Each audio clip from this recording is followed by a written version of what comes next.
jumbe zingine ambazo zilikuwa zimetumwa kupitia nambari yetu ya rafa 22422, lakini ningependa tu kuwashukuru kwa kufika hapa na kwa kutoa ushauri kwa Rais William Ruto pamoja na viongozi wengine katika taifa la Kenya pamoja na hawa vijana kwamba wakumbuke taifa ni moja tu ambalo tuko nalo. Asante sana Mheshimiwa Mumbi Ngaro ambaye alikuwa mbunge wa Yala, pia alikuwa meya Thika mjini.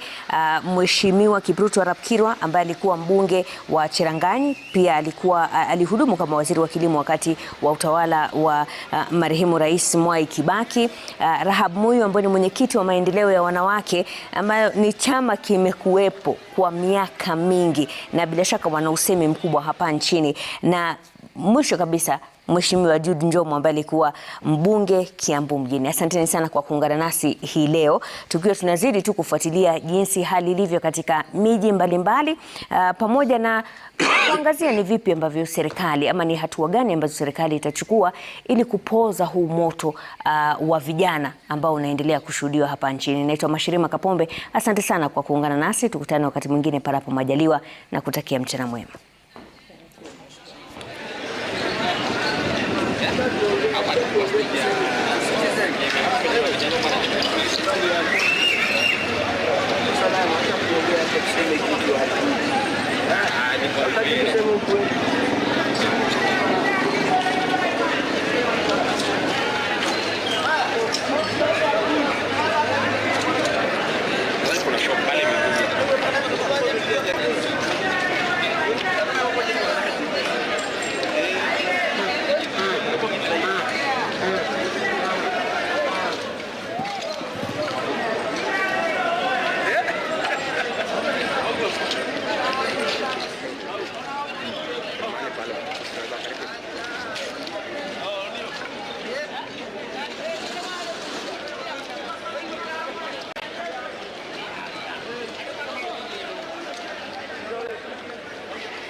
Hii ndio tulikuwa tunatafuta Citizen.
Cheza tu kama wewe.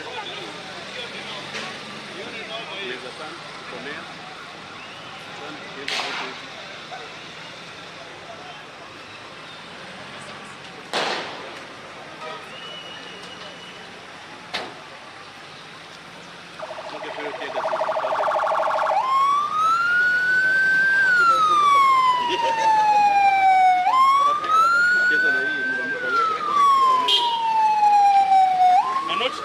Gari haijui tumbo yako.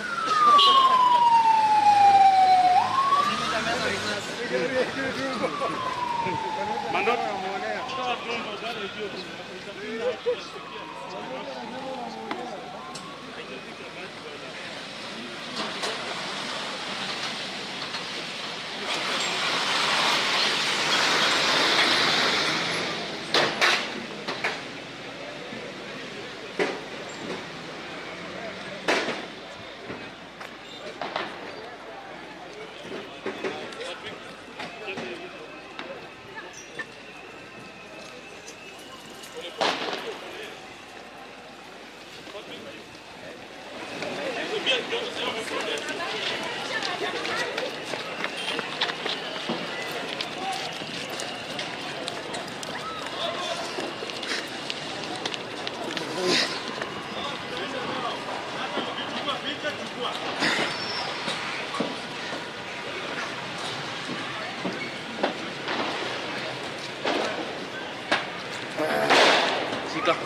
Au acha nayo kwanza.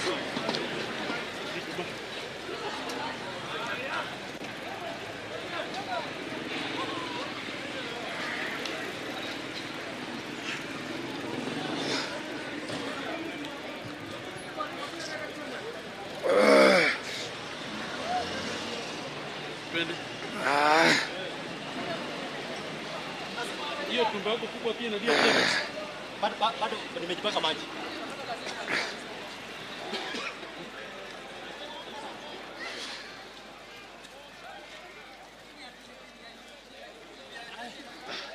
Ini pilipili ya Uganda.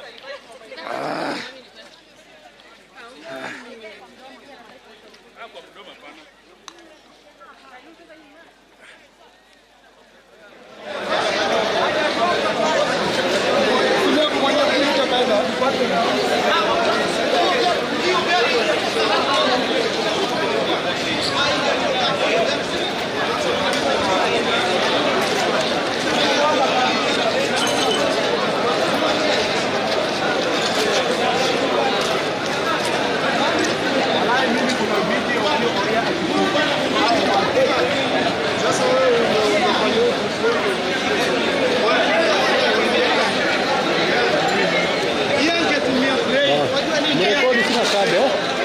Kadi yangu imejaa, rekodini kama mnataka.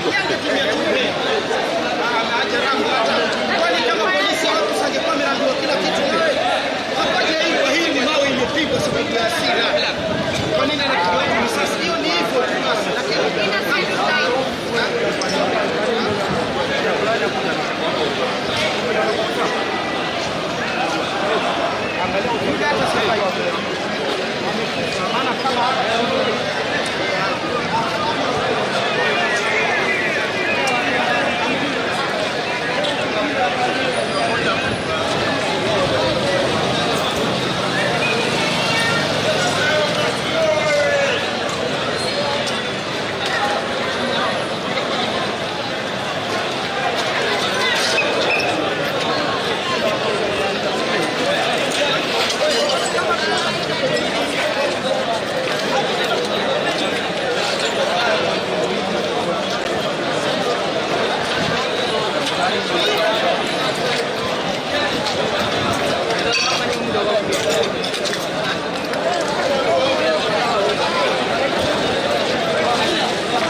lazima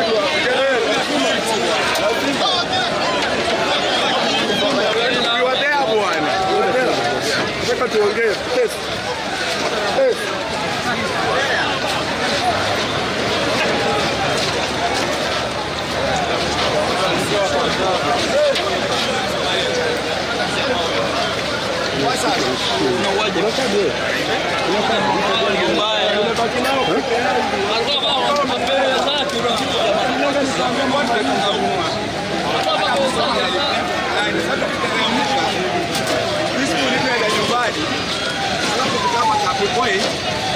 walikuwa na gari walikuwa ati wanataka kuiba.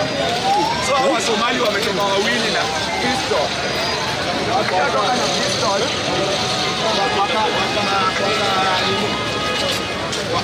wakafanya gari. Wakafanya na walikuwa na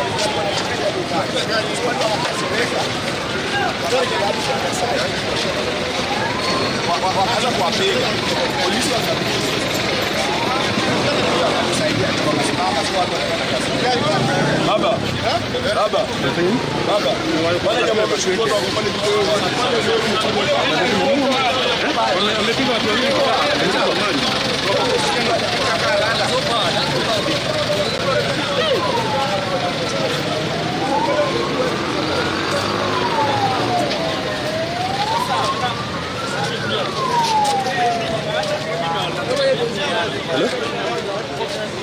huyo jamaa anasikia mpigo kwa ule sasa.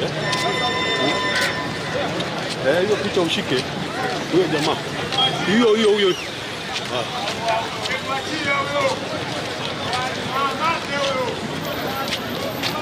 Ganga.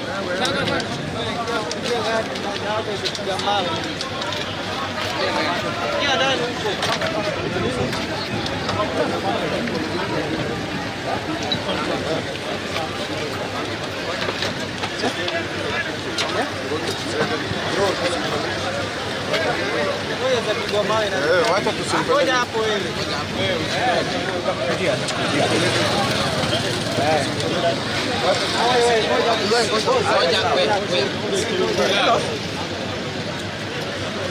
Hello. Anapiga picha huko. Oh, amewacha. Ana ugu bana. Sawa. Alafu anaporana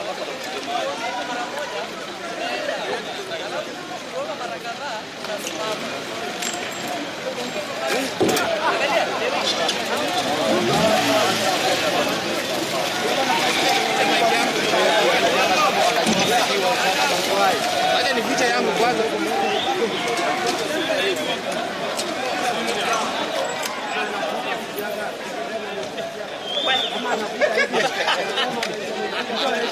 Mama kitu wa Uganda, kitu wa Kenya.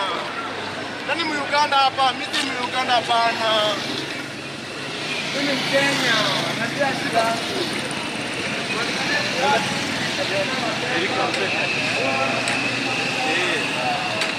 What's up? How are you?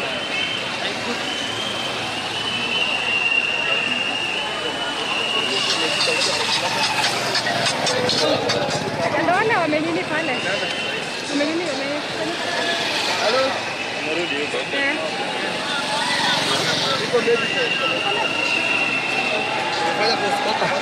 Jack. Sawa.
Hapa imemwaga kama maji sasa. Ndio niambia nini? Mimi nasubiri hivyo. Mbona baba? Baba. Hapo. Tukazi huyo hapa. Leo kusiana hizo kwa wewe ndio mwanzo wiki tulia hizo zako. Mkeni. Nasikia uko nini hizo? Ndio moja hapa. Nitafika siku. Ndio hizo. Wakao. Wachika pia.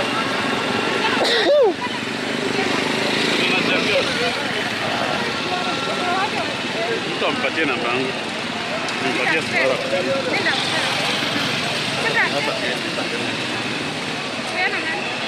Wewe na yeye pale. Nenda dina. Nenda dina sasa. Sijapeana. Naenda na wewe. Siwezi. Hata nikikuuza na kuuza na kwa mngona sana.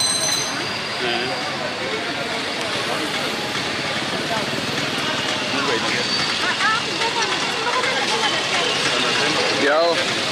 Happy twende hivyo.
Hakuna.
Si vitu zinapigwa mpaka ujui zinapigiwa wapi mpaka inabidi hata wewe ukae.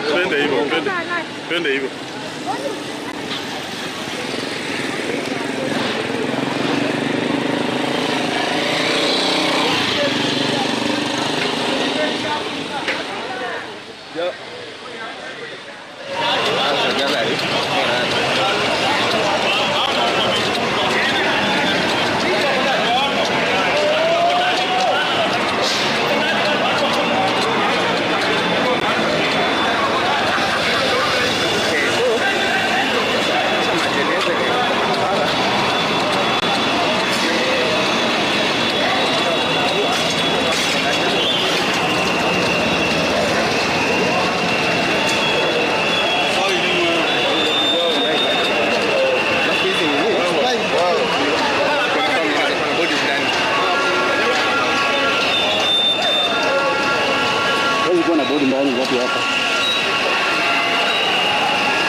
Dennis. Toka hapo wewe nawe.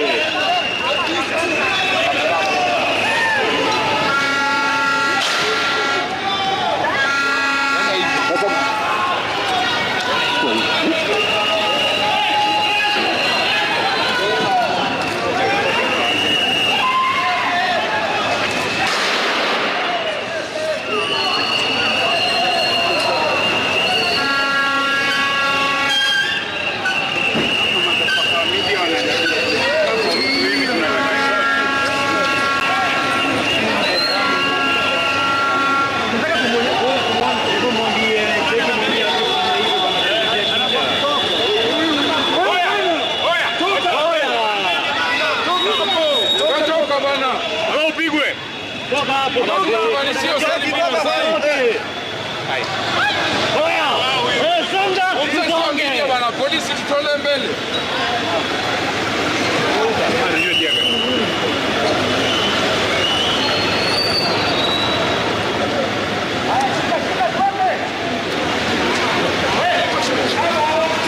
Songa faster.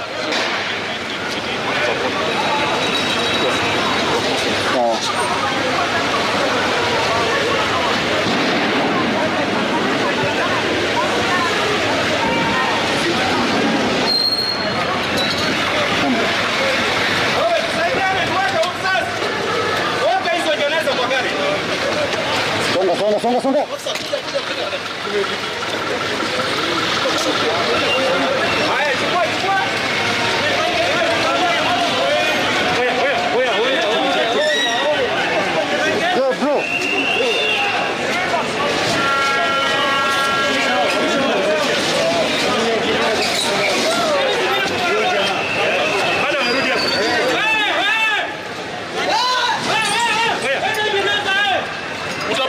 Utapiga hivi.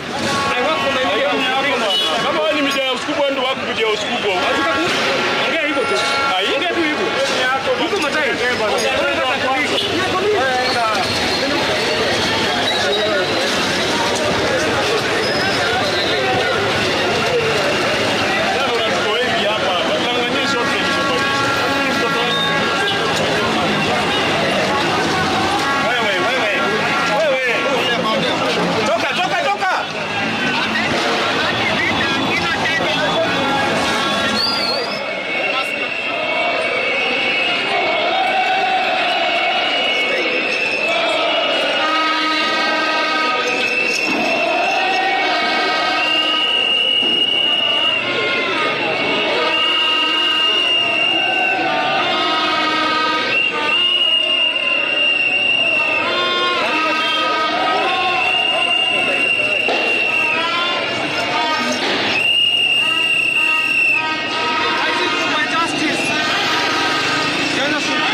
Kila mtu anaenda huko.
tulia kwanza.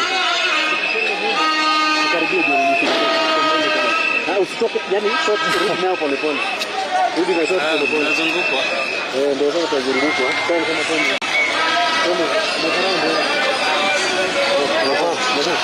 Kana hiyo short. Lakini tukana wenzetu. Kama kuna mmoja tu. Sana. Majamaa wengine wako. Corona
A very good afternoon to you. We are coming to you live from our communication center here at the Royal Media Services Citizen TV. The pictures on your screens are of Nairobi, and that is the CBD right now. The pictures that you're seeing there are of the Central Business District. This on the third week of anti-government protests, and the day earlier today started with a perceived state of calm. That is in Nairobi CBD, but what we've seen as the day progresses is a contingent of security officers cordoning off roads, as well as engaging protesters within the CBD in tear gas canisters, and of course keeping them at bay. We've also seen a display of coffins on most of those streets within the Nairobi CBD, where protesters continue to protest and mill around town, businesses remaining closed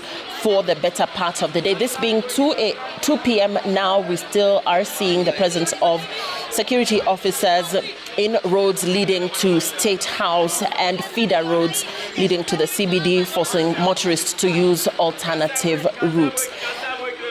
Now, the protests are entering their third week, and the protest was sparked by the passage of the Finance Bill 2024. We're keeping a look at what is happening in other parts of the country. Let's cross over to Machakos County, where scenes there are also pretty much what we are seeing in parts of the CBD here in Nairobi, with protesters also blocking parts of the streets there in Machakos County as they protest what they say is a bad state of affairs in the country. This albeit the fact that the president himself bowed to increasing pressure and withdrew the bill, but still, despite the president extending this olive branch, we are seeing such scenes around parts of the country. The pictures on your screen right now are of Waiyaki Way here in Nairobi. Waiyaki Way is a central point between Kangemi and Westlands area of Nairobi, and this is what's happening there. Earlier we saw scenes of protesters hurling stones at security officers who, in retaliation, lobbed tear gas canisters, despite there having been a ruling made against, the use of water cannons as well as rubber bullets against protesters. We are seeing the police under increasing pressure there, where they are trying to keep protesters at bay, and that is what is happening as of now. The Gen Z, of course, has been marshalling support from all Kenyans to show up in solidarity with their cause. And while the unrest may have been sparked by the finance bill, frustrations continue to simmer over the country's economic situation, the country's economic growth, which many feel has failed to keep up with population growth, and the Generation Z now inviting everybody in the country that cares about the state of affairs, particularly the economic state of affairs, to join them and marshal their support and show up in solidarity with their cause. So those are the pictures that we are getting from different parts of the country. Let's listen in.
Anaomba reinforcement huko juu sijui. Nani?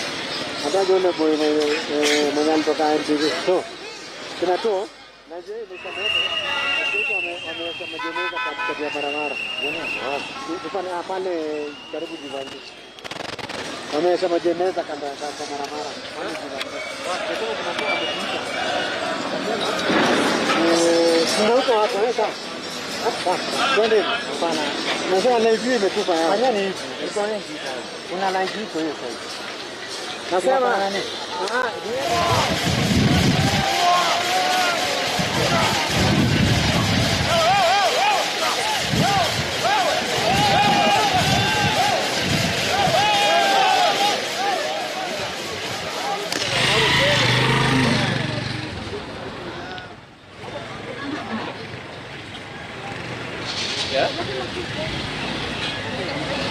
Unless pengine tuzime kwa sababu imekuwa tu sawa tangu asubuhi.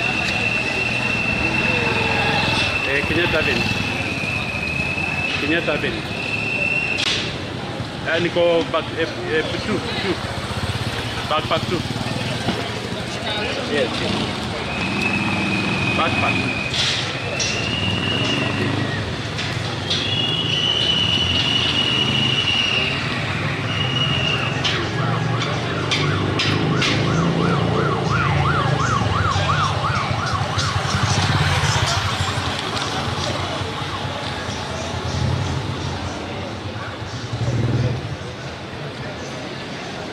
Kaje? Vipi?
Agenda.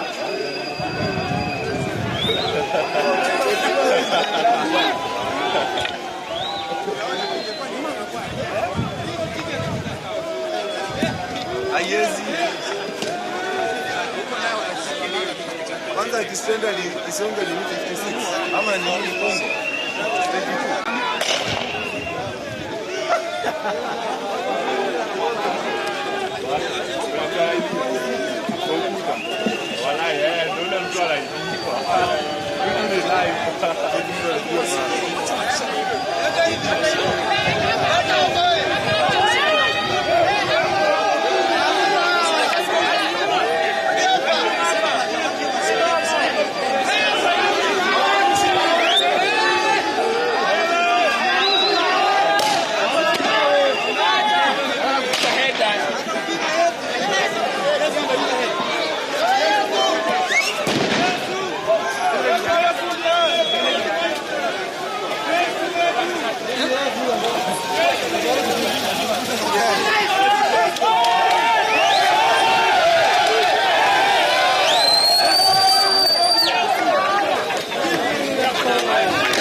Those are streets from Nairobi's Central Business District, where, as you can see, Kenyans are back on the streets today, continuing with their protests against the Finance Bill 2024, albeit the fact that the president changed his stance on this. And these are the Gen Zs who continue to express their disappointment and unhappiness with President William Ruto's leadership. They have continued to sustain the protests today, and what you can see there are security officers keeping them at bay. And this albeit the fact that President Ruto on Sunday night assured that there would be dialogue that would be held between him and the Gen Zs over the demonstrations that have been happening, and listening really to what it is that they have to say about the current state of the nation.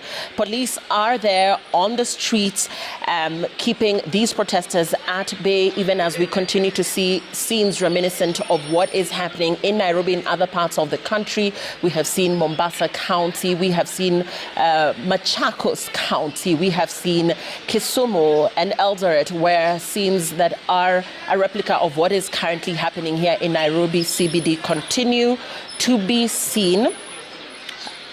And according to protesters, they feel that there is yet much that remains to be done as regards the state of affairs in the country, the economic growth, the unemployment levels in the country.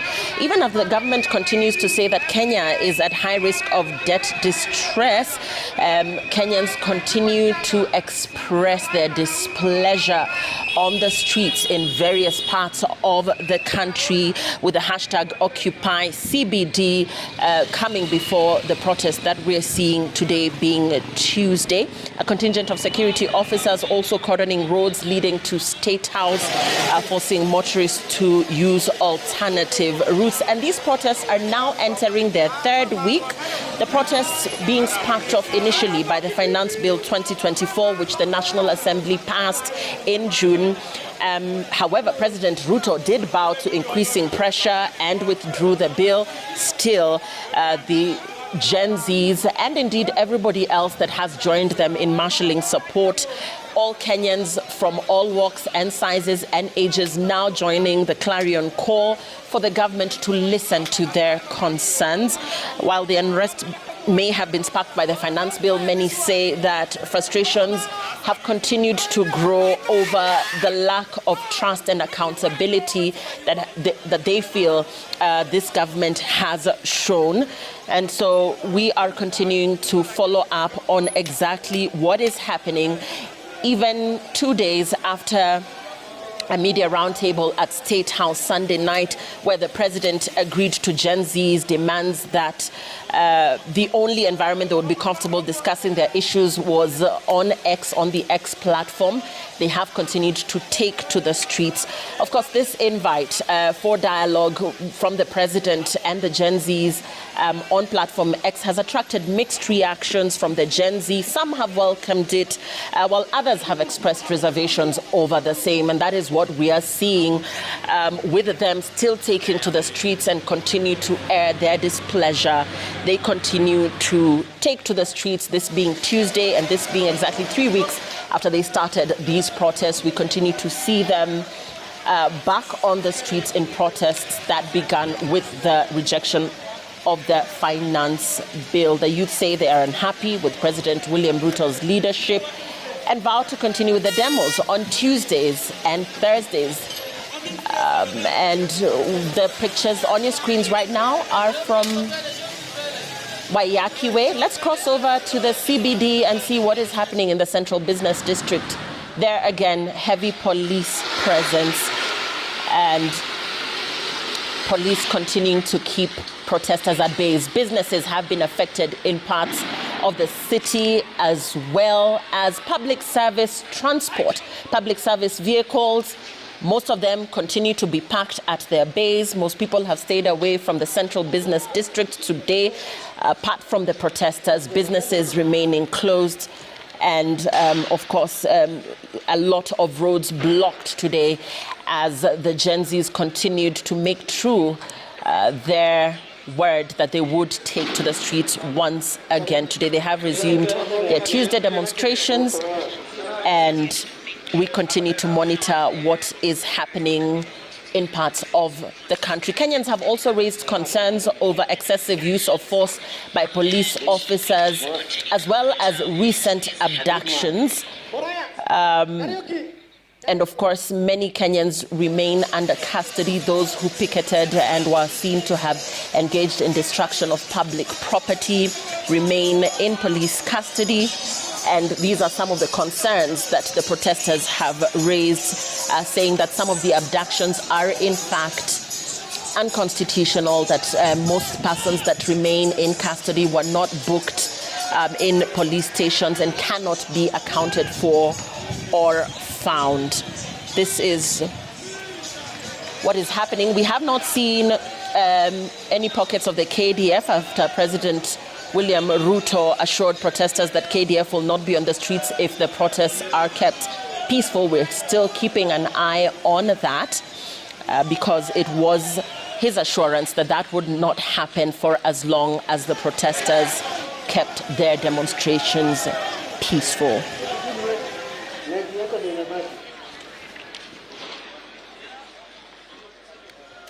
To Wayakiwe and see the situation there. Wayakiwe is right here in Nairobi County, and it is the central point that leads towards Westlands, which also leads to Nairobi Central Business District. It is also the central point that leads to Kangemi, as well as Nakuru County, going towards, of course, other parts of the country, such as Kisumu as well. And this is the central point where we're seeing the roads being cordoned off with protesters taking to that very usually busy highway.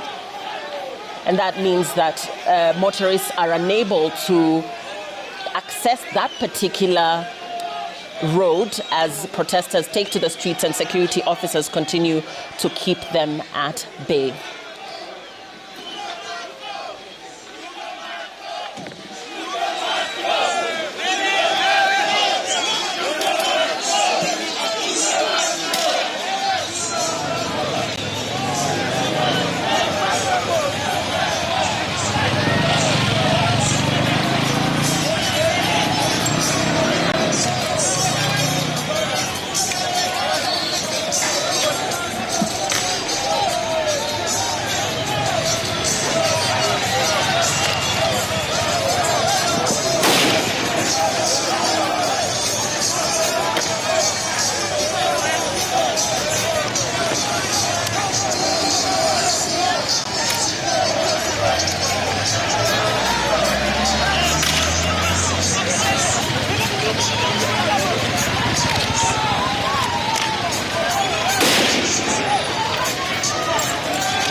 Chief, kidogo.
Pictures on your screens there are of the Gen Z who have been on the streets protesting for the past 3 weeks, who have vowed to continue their demonstrations, their protests initially aimed at opposing the controversial Finance Bill 2024, which has since been withdrawn by President William Ruto. Initially, those protests were largely peaceful, but have later turned chaotic after the youth gained access to Parliament last Tuesday. There has been no end in sight even after that, with the youth and everybody or anybody who chooses to marshal their support towards this movement continues to join them on the streets, this being a culture that has become a Tuesday and Thursday demonstration culture. While they achieved their goal of having the bill withdrawn altogether, the Gen Z continue to insist that they want several changes in the way things are done in the country. And of course, they continue to make this very evident by continuing their concerted efforts and move towards protesting every other Tuesday and Thursday. And through their numerous online platforms, they continue to vow to continue their picketing against what they see and describe as rampant corruption, poor governance, and unfulfilled promises by the government of the day. The hashtag being Occupy CBD Tuesday, they called on everyone to come out and join the nationwide strikes. We've brought you pictures from different parts of the country, Machakos County, Mombasa County, and other parts of the country.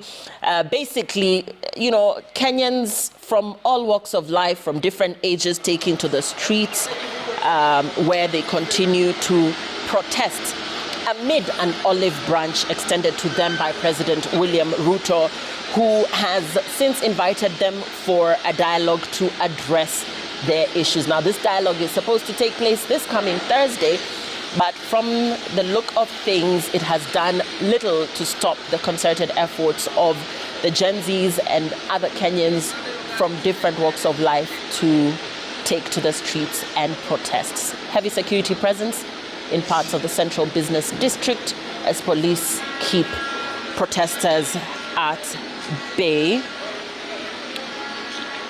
And this, of course, coming in the wake of youth who many have described as having no known leader,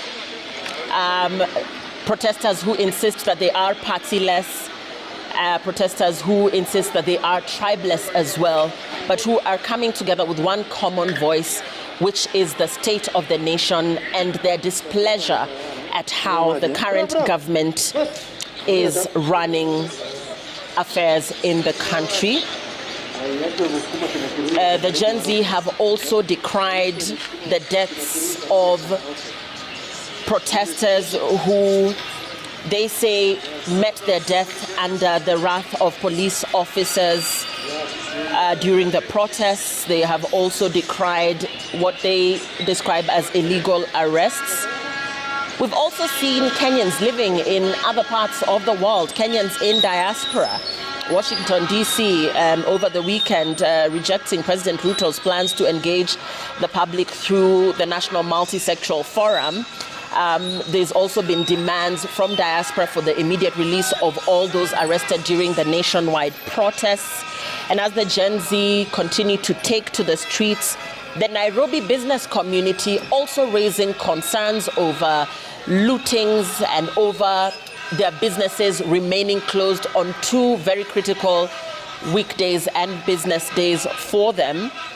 They say they have suffered losses over the past 2 weeks of protests against the finance bill. The school calendar also seemingly affected, with most private schools remaining closed on Tuesdays and Thursdays. And now we are going to be crossing over to listen to the sentiments of Raila Odinga, who is speaking. As of now, let's listen into that. But before that, again, just to continue with our coverage, we'll be bringing you live updates from different parts of the country. Let's listen into what Azimio leader Raila Odinga has to say. The Central Committee of the party has this morning held a meeting to deliberate on the ongoing crisis in Kenya. This meeting is happening at a most difficult time for our country, given all that has happened in the last few weeks. We are acutely aware that many families are still in mourning, having lost their loved ones, with civil society groups estimating that over 30 young Kenyans fell to the regime bullets in the course of the street protests. Many of these families are yet to bury these victims. On behalf of the entire ODM party, the Central Committee extends its deepest condolences to all those who have lost their loved ones and pray that God will comfort them in this time of tragedy. We also know that many were injured and some are still in hospital. We wish all of them quick recovery. We are in awe of the Kenyan youth who, through their unity of purpose, have stood with their fallen colleagues and raised vast sums of money in very short times to pay hospital bills for the injured. As a mass movement that has been on this journey of true liberation for a long time, we know how difficult it is to achieve some of the things that we have seen you do. You have absolutely earned our respect as a party, and we salute you. As believers in the right to peaceful protest as enshrined under Article 37, we condemn in the strongest terms possible the abuse of police power in the deployment of violent suppression techniques on innocent and armed protesters. Our position is that no one has to die in exercise of the rights under Article 37. We further condemn the ongoing arbitrary abductions of innocent Kenyans who are carted away in the most violent and inhumane manner and held in Communicado for days. As we speak, the reports are that upwards of 50 individuals have been illegally abducted and their whereabouts remain unknown. To make it worse, it is clear that no one in government is ready to take responsibility, to render an apology, or to make amends. The head of state himself has tried to distance his regime from these killings, injuries, and abductions, instead conjuring up theories when everyone can see the blood on his hands. We have the most callous, insensitive, and obtuse regime in the history of Kenya. It is no wonder that chants of Ruto must go are ringing out all across our land. Government must never abdicate its responsibility to protect life and the property of its citizens. And if it does, as Ruto has done, it deserves to go. As a party that was founded on the tenets of social justice, we shall walk the journey of bringing about justice and accountability for all of the regime's crimes since they took power. We stand with the people in their quest to liberate themselves politically, socially, and economically. Kenyans asked us to stand with them against the punitive tax proposals in the finance bill, and we did. Of the 115 members of the National Assembly who stood with the people and voted against the bill on the floor, 73 were in fact members of ODM. We applaud these great patriots and thank them for being true representatives of the people. As a party, we celebrate you for being on the right side of history, and the party has charged the Honorable Opiyo Wandayi and the Whip Junet Mohammed to convey this message to each individual member who stood with the people of Kenya. Sadly, a few of our members went against the wishes of the people and sided with the oppressor, and we will speak to the consequences shortly. In light of this state of affairs, the meeting has resolved as follows. Number one, that it is time for all of us in the political leadership to begin to listen. Listen to what the people are saying and not to our own voices. The young people have spoken in plain language that should be clear to everyone. Let's not be vague. Let's just do what the young people are telling the government to do. Number two, we consider this to be Kenya's last best chance. The youth have given our country our last best chance. We either seize it and swim with it by implementing all their demands, or we ignore it and sink the country altogether. Number three, that the Kenya Kwanza regime must take full responsibility for all the deaths, injuries, and destruction of property arising from the violent suppression of peaceful protests. The president must publicly direct his security organs to forthwith seize the ongoing abductions, an exercise that we believe is being undertaken with his full approval and the approval of the state. He must account for and order the release of all detainees abducted by these security agencies. Number four, that the Independent Police Oversight Authority must expedite investigations into all these incidents, including allegations of mass murder by police in Githurai and in Rongai.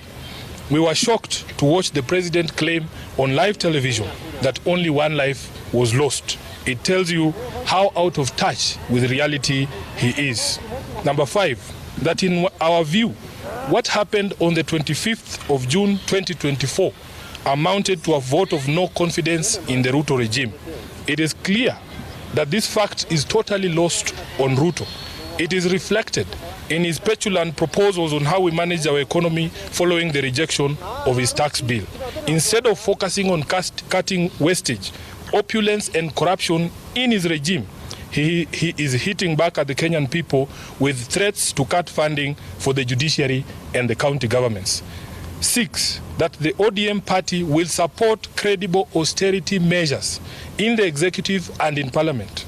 These two institutions have been expressly indicted by the people as citadels of largesse and wastage, with fresh memory of the invasion of parliament and standing threats for occupation of the executive seat of power. These two institutions must have an honest introspection on their contribution to our current predicament and take measures to lessen the taxpayers' burden.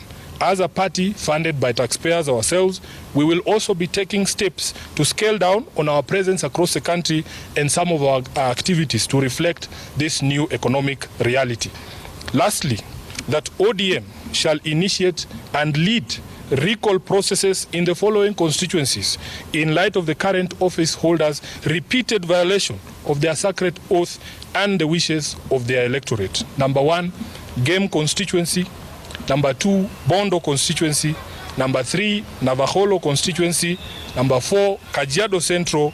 Number five, Ikolomani. And lastly, Suba South in Homa Bay.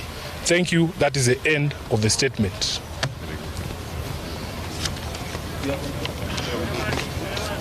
Eric. Jeff, yes, sorry.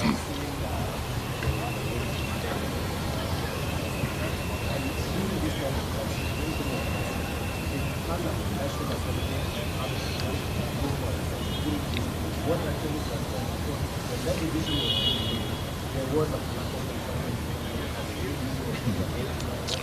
a Kirui, can I first take questions that are related to the statement we've read?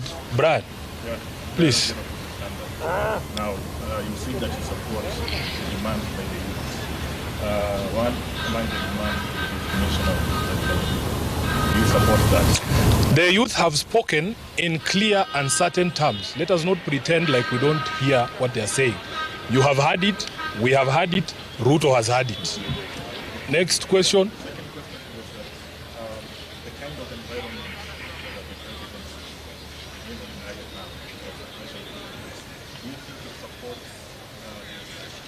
Calls for dialogue. No, because nobody believes what the president is saying. His actions and words are totally different. And what we have called for in our statement, first of all, is he must publicly speak to his police, publicly, and tell them that he knows what they are doing and Kenyans have asked that he stop. So if he doesn't stop that, really, there is really nothing to discuss. Many of the people he's looking for to have a discussion with are actually in custody. Yes, Luke. from 5 constituencies that you are going to initiate. 6. Yes.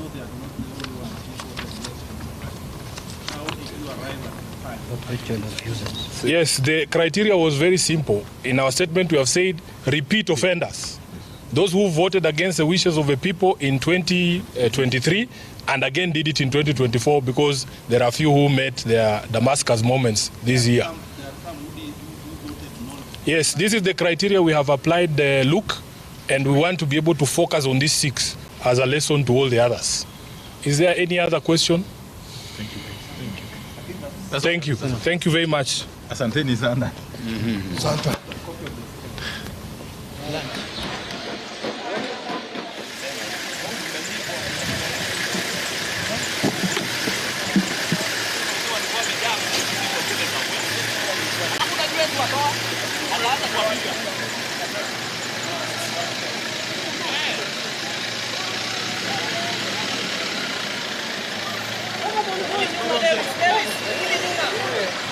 Watu wanafungua njia media.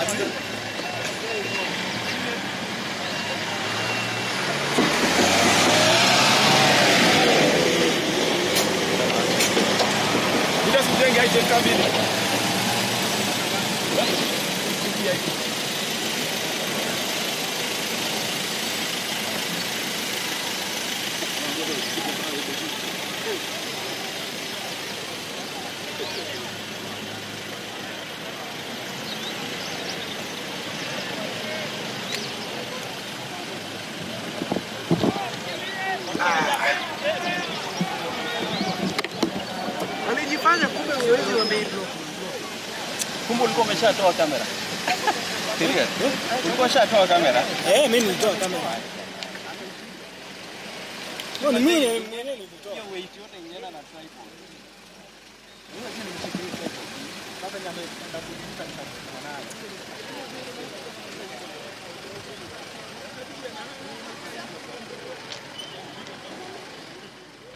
ODM party leader Raila Odinga there with members of his party attending the party central committee meeting where ODM Secretary General Edwin Sifuna has spoken, and in a statement issued by the ODM party have decried the killings of young Kenyans who have fell victim to bullets aired by police officers in the wake of the protests. The ODM party saying over 30 young Kenyans have fell victim to the bullets and indiscriminate killings by police. The ODM party also saying that it is in awe of Kenyan youth and what they have achieved in standing in solidarity by raising money for their injured and also standing in solidarity with their fallen compatriots, those who died during the protest, by raising money for their burials and also raising money for those who are injured and still in offices.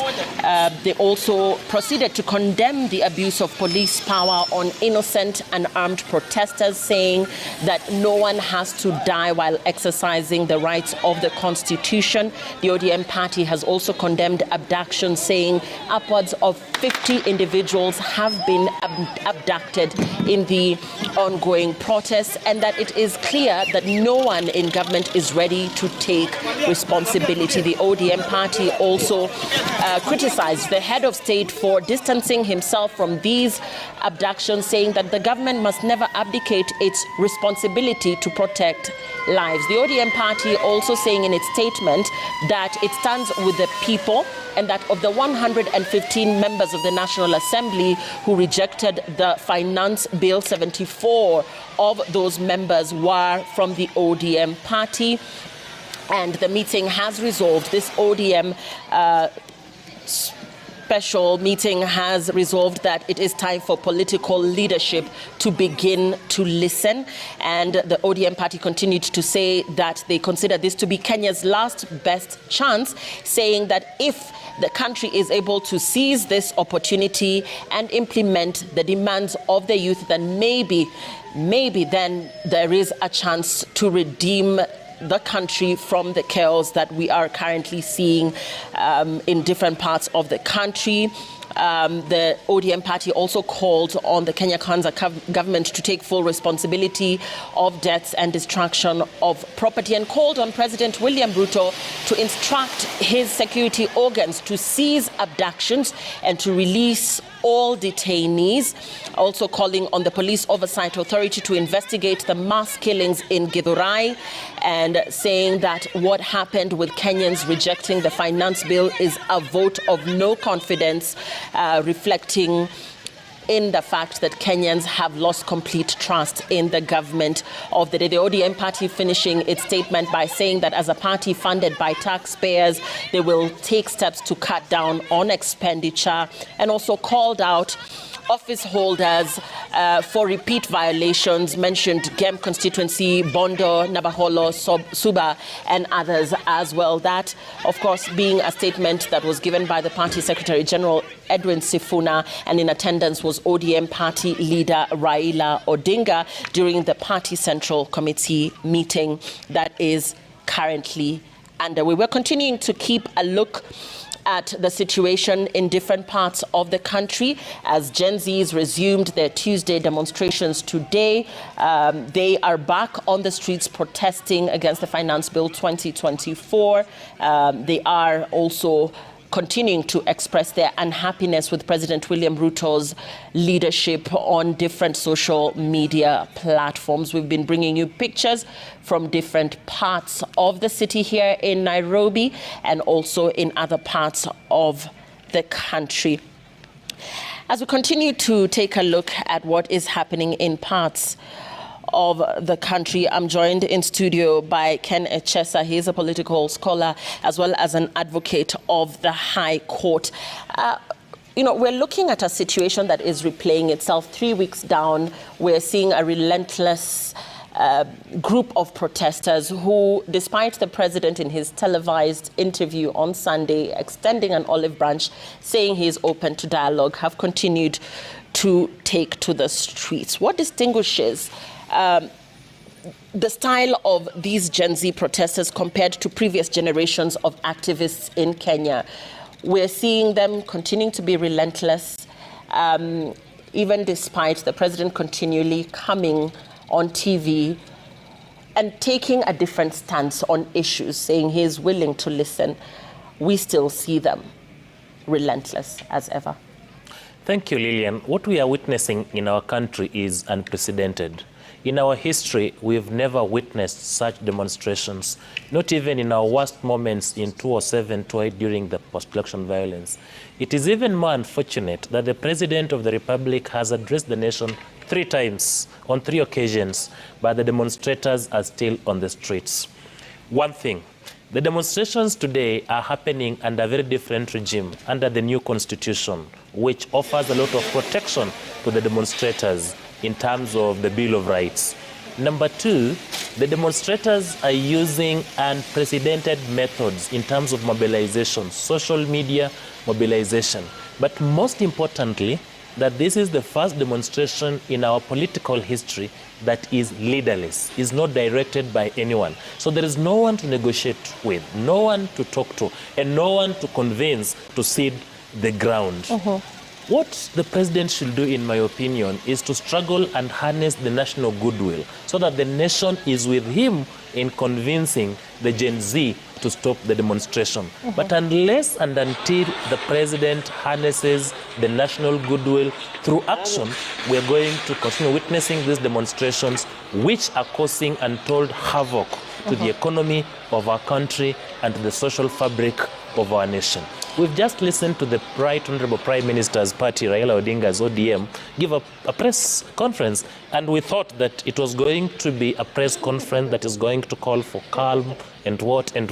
But what we see is actually a rubber stamp to what is going on, and still calling on the president to react to what the Gen Z, the demands that he has been given. And you know, this has moved away from being a Gen Z movement, because what we are seeing now is the Gen Z themselves calling on all Kenyans of all walks of life, of all ages, to marshal their support behind this mass movement. In terms of, before we get to the ODM and their statement, in terms of how the Kenyan government has responded to these protests, we know that the president has addressed the nation 3 times now. So in terms of the response to these protests and what impact this had on this mass movement, what is your analysis on Kenyans' response to the president, even now being open to dialogue this coming Thursday? One, in the eyes of Kenyans, the president has been abandoned. He is seemingly the only one who seems concerned in government that there are demonstrations. The rest of government is not speaking. The minister in charge of security and interior has not spoken to the nation for the past more than 72 hours. And the president has been making serious attempts to speak to the nation, but the nation seems not to be listening. Why is the nation not listening? Perhaps the president is not speaking to the heart of where the problem is. There was a list that was circulating within social media of the demands that people are making. And these are not the demands by the Gen Z. It's the demands of the Republic coming through the Gen Z. Even the simplest of the demands, by now and by demonstration of goodwill, I think the government and the president ought to have acceded to 1 or 2 to demonstrate to Kenyans that we are indeed concerned about what this generation is raising. What the president requires does not even require the Thursday meeting, a forum. The president can issue an executive order that will address 70% of what this young generation has raised. The offices, the corruption issues, the regulation of government, reducing of the ministries is something that the president can do through an executive order. He doesn't have to wait for the meeting. And if the Kenyans have to listen, then we have to keep asking the government, what is the bare minimum you are doing before people go on to the negotiations? But without that, I think we're going to go into much storytelling. We have meetings that are being planned, but I think the government is also getting it wrong. If you go on Space as the head of state and as a government, how many Kenyans are on Twitter? You are going to speak to a different group from the people on the streets. Will the president target the people now on the Wayek Way demonstrating on the CBD? Some of them have no phones. Those who have phones, perhaps they're not smartphones. Those with smartphones have no bundles. So what is your target audience? Yeah, and talking about, target audience, I want us to go back to, the altering of the public discourse, around governance and accountability in Kenya.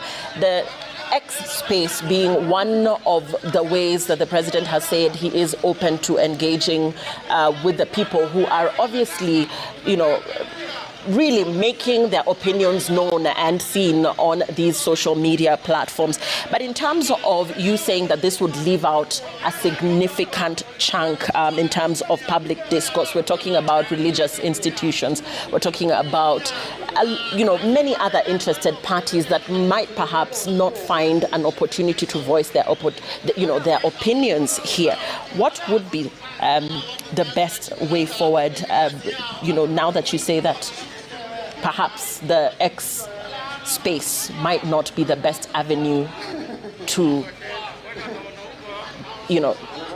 find a way forward? One, the president needs to start by demonstrating goodwill, the general goodwill, by doing the bare minimum. If there are issues of corruption in government, the president has the power to hire and fire let him do that. If there are things he can do without necessarily getting approvals of institutions, let him do that. And secondly, he has to break the audience into some targeted groups. If you want to meet the youthful people, go to the social media. If you want to meet the churches, go to NCCK. If you want to meet the media, talk to the media. If you want to meet the religious community, the business community, go to different business communities. And he must release his government to deal with this issue. The government, the public is wide.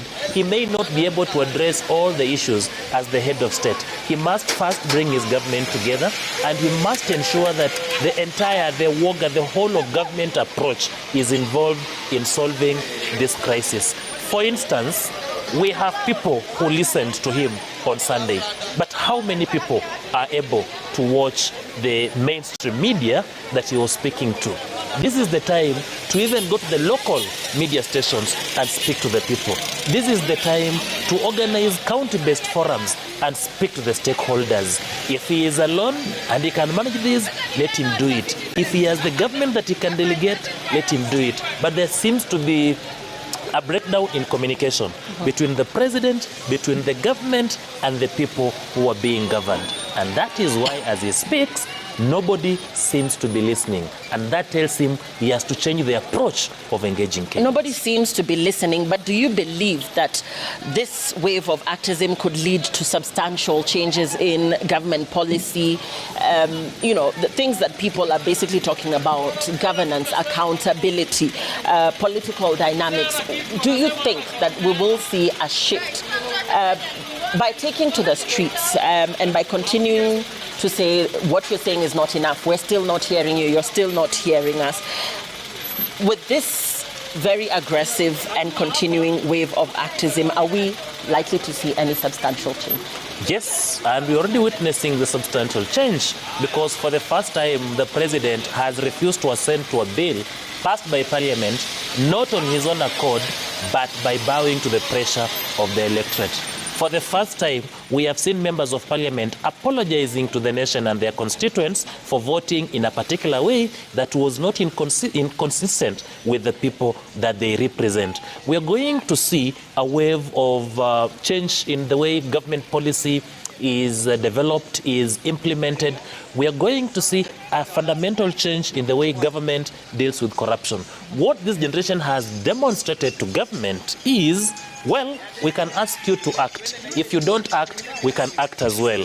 In terms of getting the people's power and people's voices to be heard, we have succeeded as a country through this generation. However, my fear is that if this goes unmitigated, we are going to cause havoc and untold mystery in terms of economic and the social fabric of the nation. People are dying, lives are being lost, property is being destroyed, and we do not seem to have an end game to all these. This is a movement that is leaderless. This is a movement that is tribeless. You can't go back to your tribe and say, I am under attack. Even at your own home turf, people are demonstrating. You can't go back to the leader and say, please let us talk. They have no leader. So it calls for some high levels of wisdom and approach to tackle this movement. There have been concerns that as these protests continue, there's the risk, of course, of loss of lives. Let's talk about the role of police and security officers in managing these demonstrations. Of course, we've seen use of disproportionate force against the protesters. We've seen incidents involving the firing of live ammunition, wielding of batons, deployment of tear gas, the purple rain, or is it the pink rain? You might call it purple or pink, depending on whether you're colorblind or not. But in terms of the role of security forces in managing these demonstrations, your assessment 3 weeks down the line in how they have handled this entire crisis, what would that be from where you're sitting as an observer? As an observer, I think the security agencies have failed the nation.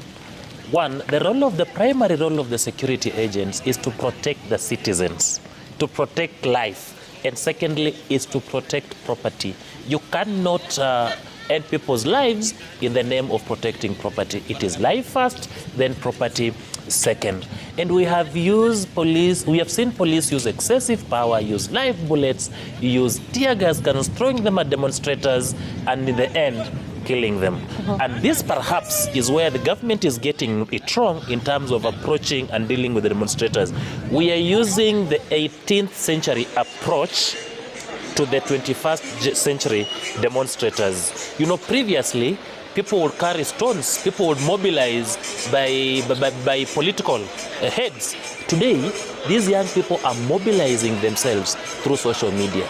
They are releasing placards and leaflets on social media, telling them tomorrow we're occupying Parliament, we're occupying CBD, and so forth. But the police are still deploying the same mechanism they used 2-3 years ago to quell demonstrators demonstrating today.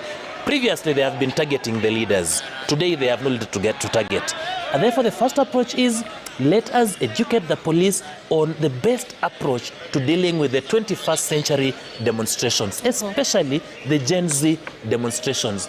2, 3, 4 days ago, a judge sitting in Malindi issued an order restraining the police officers from using tear gas, live bullets, and rubber bullets. What we are witnessing on our screens are the policemen using tear gas and doing everything that the judgment spoke against. And when the president spoke to the nation, he committed to rule or to stand with the rule of law. He kept speaking to the rule of law. And one of the demands by the Gen Z generation is adhere to the rule of law. If you cannot respect a simple court order telling you do not use rubber bullets, do not use live bullets, do not use tear gas, and in the open media space, we are seeing them using tear gas and so forth and so on.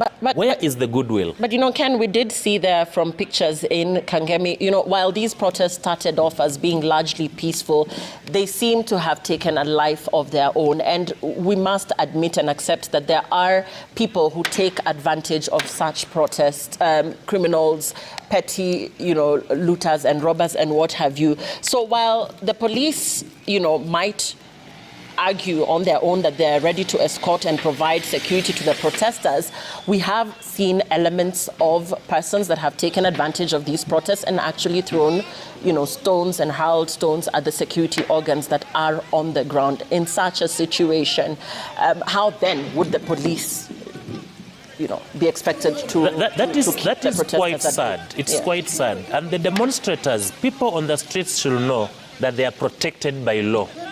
But they lose that protection, immediately they turn violent or they arm themselves. The police is allowed to use reasonable force when he is endangered, when his life is in danger. And by throwing stones, you actually send a message that we are trying to endanger your life. If we get to you, we can do something else. However, this should be isolated cases. I do not believe that all demonstrators throughout the country are throwing stone and are using force. In the CBD, during the morning hours, people were very peaceful, even those who had not come to CBD with the intention to demonstrate. But we saw police dispersing them.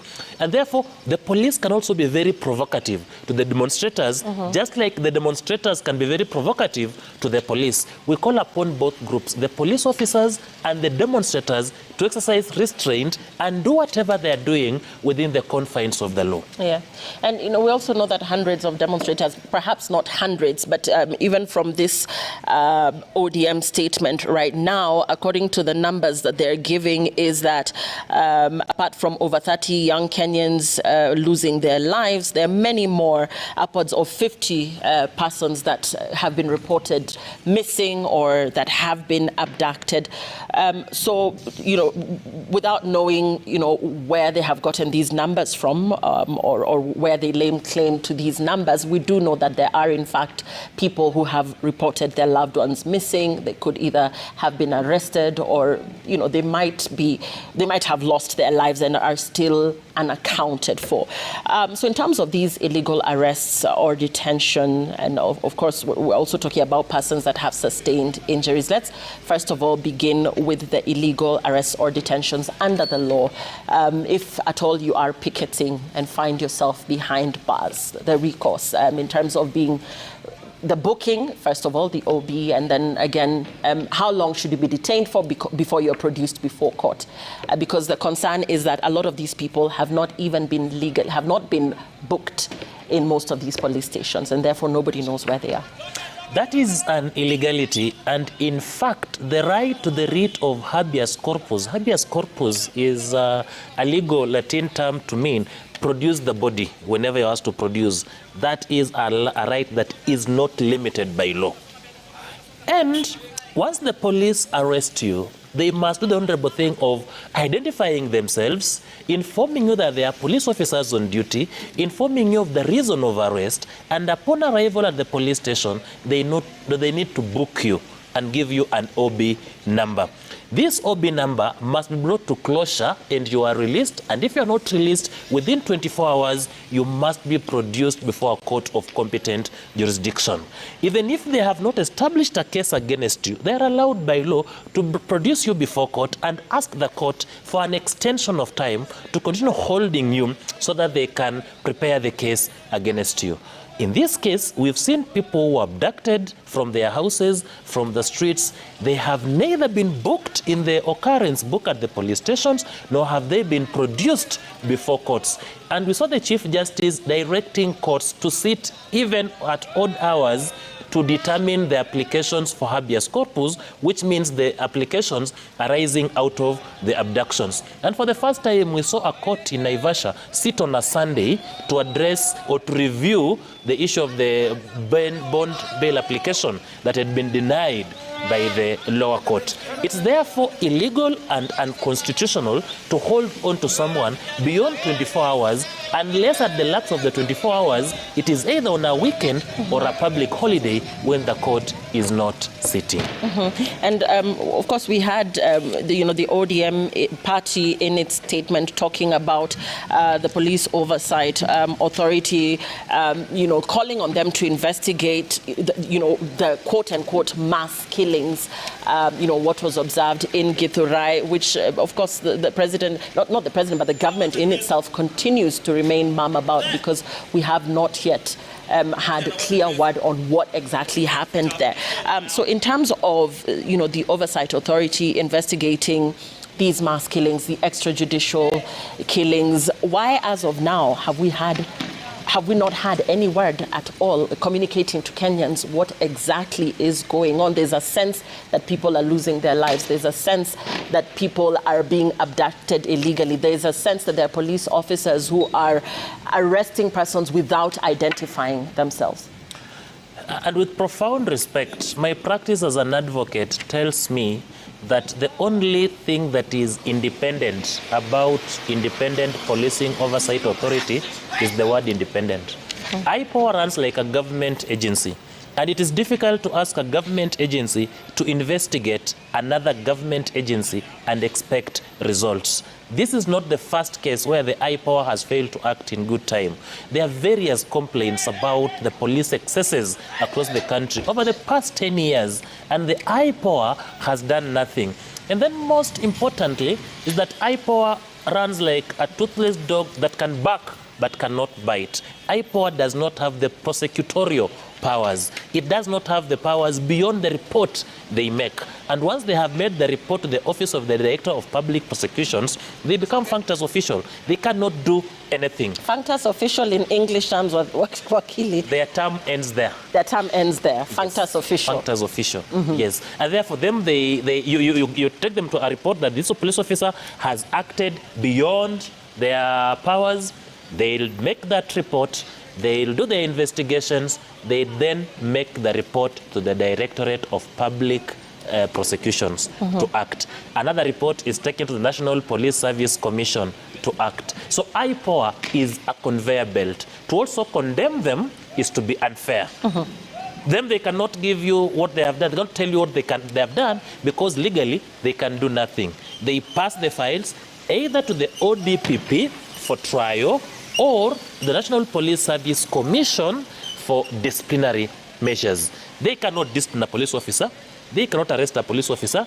They cannot prosecute. They are a conveyor belt. But then again, just going back to that statement by the ODM party there in the Central Committee meeting, where they're calling on the president to instruct his security organs to cease abductions and to release all detainees. Does the president have the power to do this? The president has the power because the president is the chairperson of the National Security Council.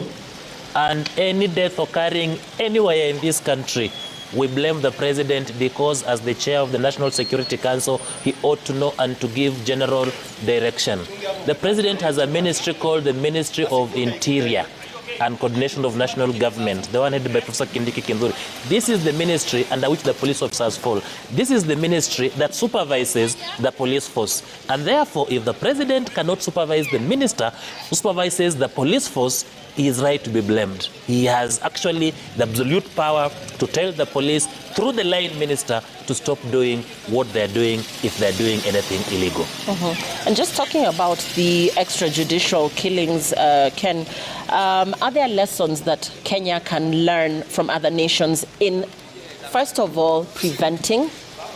And if in the unfortunate event that these extrajudicial killings actually do happen, in addressing extrajudicial killings, where can we borrow from where there have been extreme cases and how, those particular democracies or jurisdictions have learned from such scenarios? I think Kenya cannot borrow from its peers in Africa because what we are witnessing in Kenya is worse in other African states that I may not want to mention, but from the Western countries, we've seen demonstrations in the United Kingdom. We've seen demonstrations in the United States of America where government deals with demonstrators while exercising restraint. They do not use excessive force. And whenever life is lost, the president himself accounts for each life that is lost. However, we must also say that the demonstrators in those countries, in those civilized countries, also demonstrate with restraint, demonstrate within the legal framework of their countries, making it easy and simple for the police officers to also exercise their power within the confines of the law. As we ask our country to borrow from progressive jurisdictions on how to end extrajudicial killings, we must also nurture a culture of demonstration that is devoid of violence, that is devoid of looting. However, in South Africa, this has critically improved. From an African perspective, South Africa offers us constructive lessons. It offers us constructive lessons because the government has been more friendly, even to the demonstrators previously, to the opposition, and there has been constructive engagement between the non-state actors and the state actors. However, excessive use of force in Kenya is just like it happens in other countries we don't want to mention, but it is a bad exercise, is a bad reputation. It spoils our image at home and our image abroad. And, just going back to a lot that was said during, Sunday's televised interview, the Kenyan public has continually observed discrepancies between what has been communicated and what has been done. Now, how can the current government of the day, in view of the fact that, there's a lot of trust issues that are obviously going on, build trust with its citizens, particularly the youth who seem to be the most aggrieved and antagonized in the wake of these events? You see, I go back to what I said, that the president is a lone ranger in the struggle to bring back normalcy. Why do I say so? Having watched the head of state on Sunday, what came out is that either the head of state was ill-prepared for the interview or he was misled by his government to give some of the statements that he gave. First, we kept arguing whether 19 people died or 24 people died. Even if only one person died, that was gross violation of that person's rights, and it ought to have been a matter of concern to the Republic. Whether it is 1 life or 100 lives is a matter of concern. Number two, the president kept on saying that since we've rejected the finance bill, which sought to raise 347 billion, we are going to have austerity measures and we must brace ourselves as a country for tougher times. But then he quickly adds that he's going to borrow 1 trillion. If Kenyans have rejected 464 billion, why should you then borrow 1 billion? Yet, one of the things that have sent this generation to the streets is the debt issue, that we are over borrowing. Why are you then telling them that we are going to borrow more If we were to borrow 467, we're not going to borrow $1 trillion. It comes out that either the president's advisors have failed him or the president was ill-prepared for that particular interview, which is adding insult to an injury, is not solving the matter. He has spoken to the nation 3 times. The first time, the second time, and the third time. And the people are still on the streets. Yeah. That means that the 4th time, he must have a well-prepared script that will speak to the people's hearts and calm them.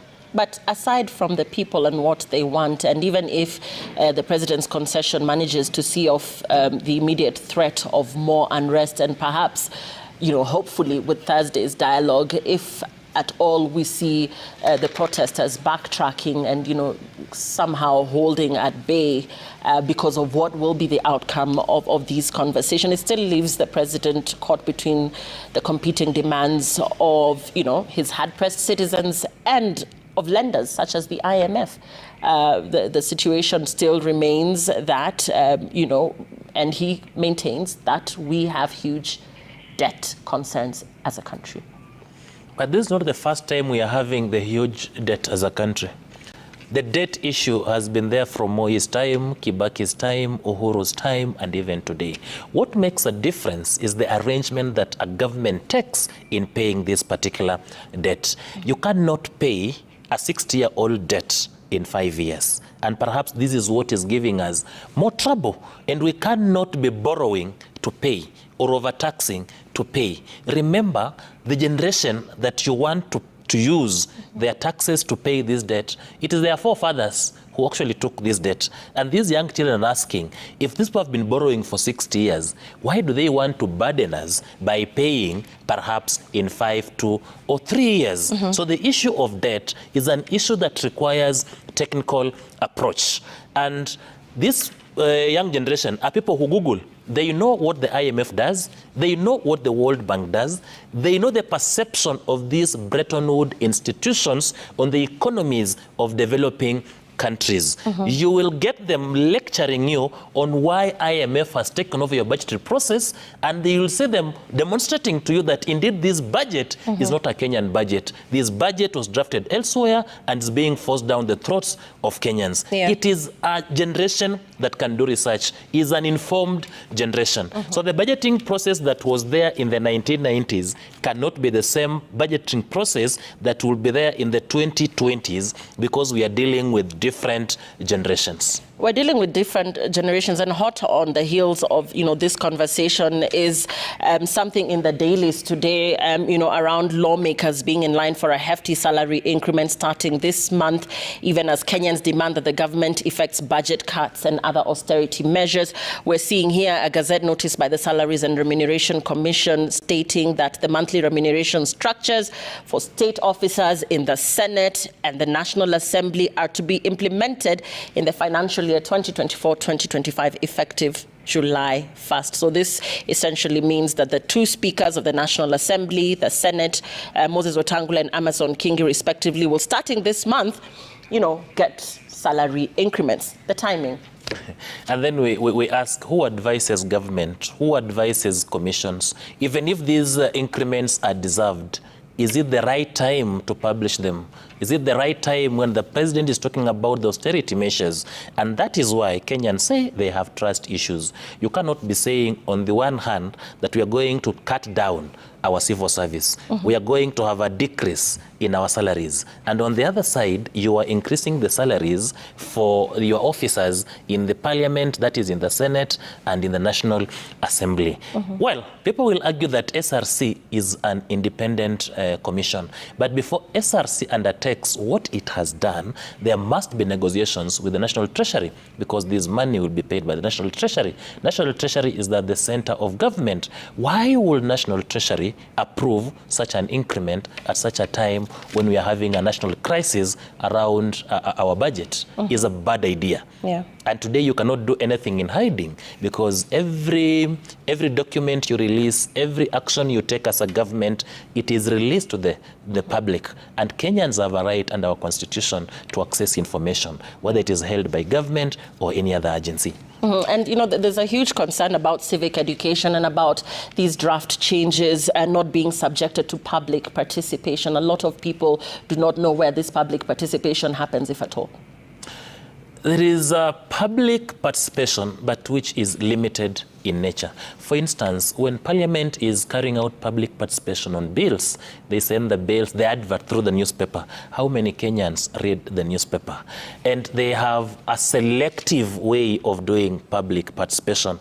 And even the finance bill that was rejected, it was purportedly taken through public participation, but public participation that was driven in a manner that will give approval. But where even the media took the trouble of engaging the public on the bill, we saw the Committee of Parliament ignoring the sentiments of various stakeholders until they held a meeting at State House where the President could concede on some. Yeah. People have always mistaken public participation to be the idea of taking the bill to the people and telling the people, this is what we are doing. Your response to this is immaterial. We are going to do it. They do not know that the silent implication of public participation is actually public concurrence to a larger extent. If we had a listening parliament, if we had a listening committee and a listening leadership at Parliament at the committee level, we will not have reached where we are now as a country,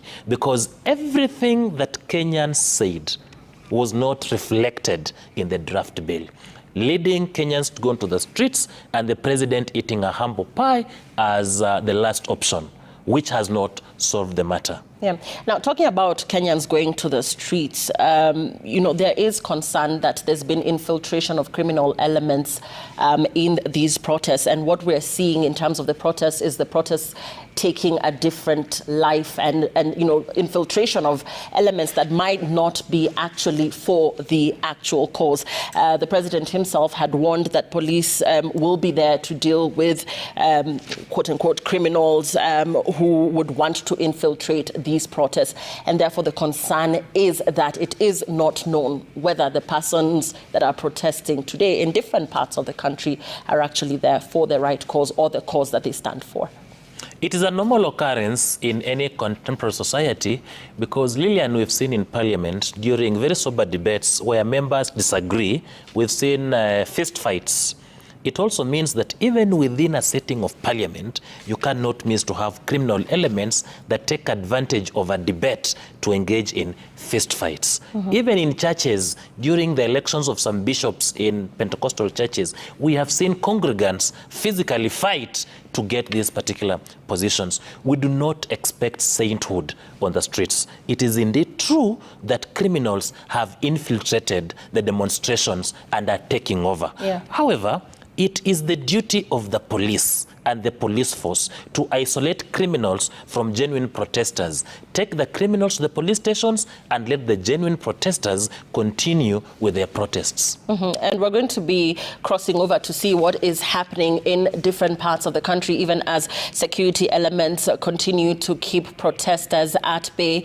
And that is what is happening in different parts of the country. We've been bringing you live pictures, this being the third week of the protests. The day started with relative calm here in Nairobi Central Business District. This as the hashtag Occupy CBD Tuesday continued to trend on the X platform. Contingency of security officers stationed in different parts of the country, and here in Nairobi County at the CBD and in roads leading to State House Nairobi. This has forced motorists to use alternative routes.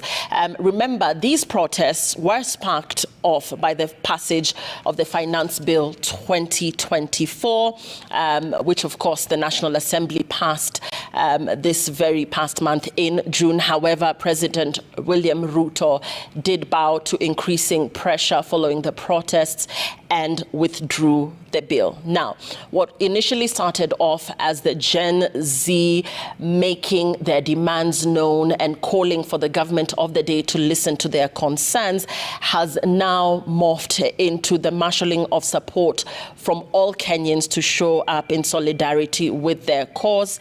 And the unrest continues, after initially being sparked off by the finance bill, but Kenyans continue to express their frustration, which they say have been simmering for years in a country where economic growth has failed to keep up with the country's growing population, and of course a generation that remains unemployed, that has gone to university, that has acquired degrees, but is still struggling in this day and age to find employment in this country.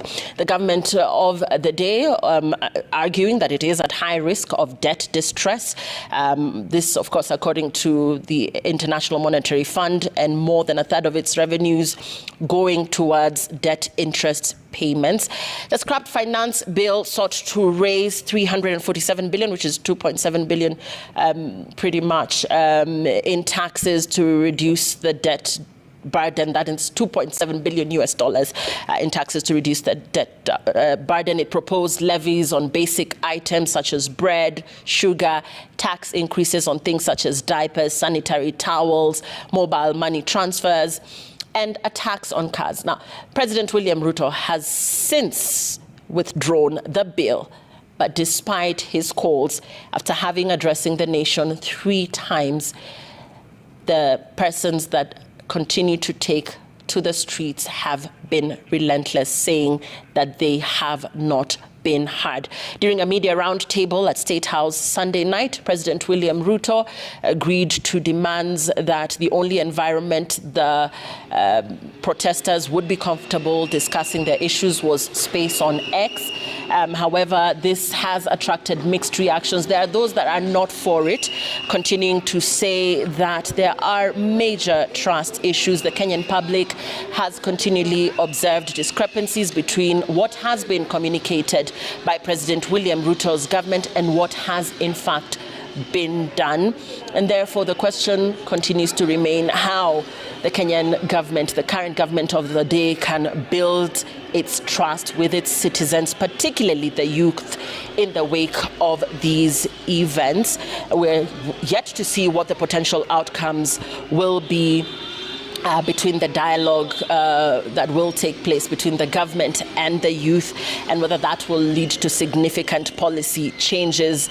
The youth, the Gen Zs, the millennials, the Generation X, they have all raised concerns about the opulence that has been observed with the current leadership, from MPs to cabinet secretaries to nominated senators, nominated MPs, talking about opulence, talking about corruption, and talking about a huge display of wealth from the leadership of the day, while they continue to struggle with huge, debt, a huge price of living in the country, and saying that it does not make sense for things to continue as they have been. The ODM party earlier did give a statement as they held their party central committee meeting, and they spoke into the killings of Kenyans who have died, saying that over 30 Kenyans have fallen to police bullets. They also spoke about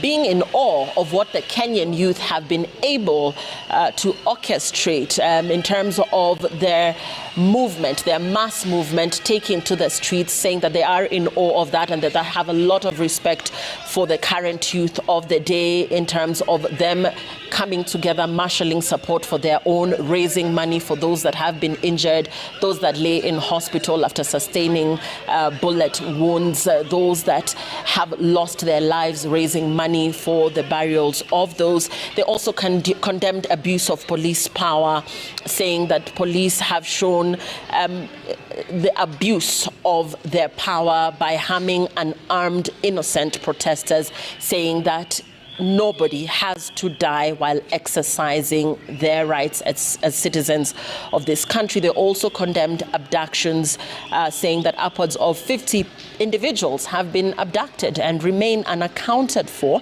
And they also spoke about the fact that it is clear that no one in government is ready to take responsibility. The head of state himself has distanced himself from these abductions, and that it is the government's duty to protect its citizens, and that it must never abdicate its responsibility to protect its lives. Wakili, there is a general sense that and even from the Gen Zs, that nobody in government is ready to take responsibility. You yourself here saying that we have not had from the very head of security himself in the country speaking out on what is currently happening, the state of the nation in terms of security concerns, and that has replayed itself on social media as well. That nobody is listening. Nobody is listening, and we will blame the chief executive. You know, the government belongs to the chief executive, who is the president. Some of these people who are not willing to take responsibility are appointees of the chief executive, and the chief executive can make a decision at any given time. If I were a president today in this country, I will make serious decisions that will bring about normalcy. This is not the time to look at the friendship you have with your government officers. This is the time to look at the interests of the nation. This is the time to act in the best interest of your country. And surely, if people have died, we have not seen the Minister for Security coming out to even condemn the killings. We have not seen the Minister of Defense. The best that the Minister of Defense could do is to issue a gazette notice deploying KDF onto the streets. And when the court made a ruling, he further issued an amorphous and ambiguous gazette notice that could not even tell the timelines.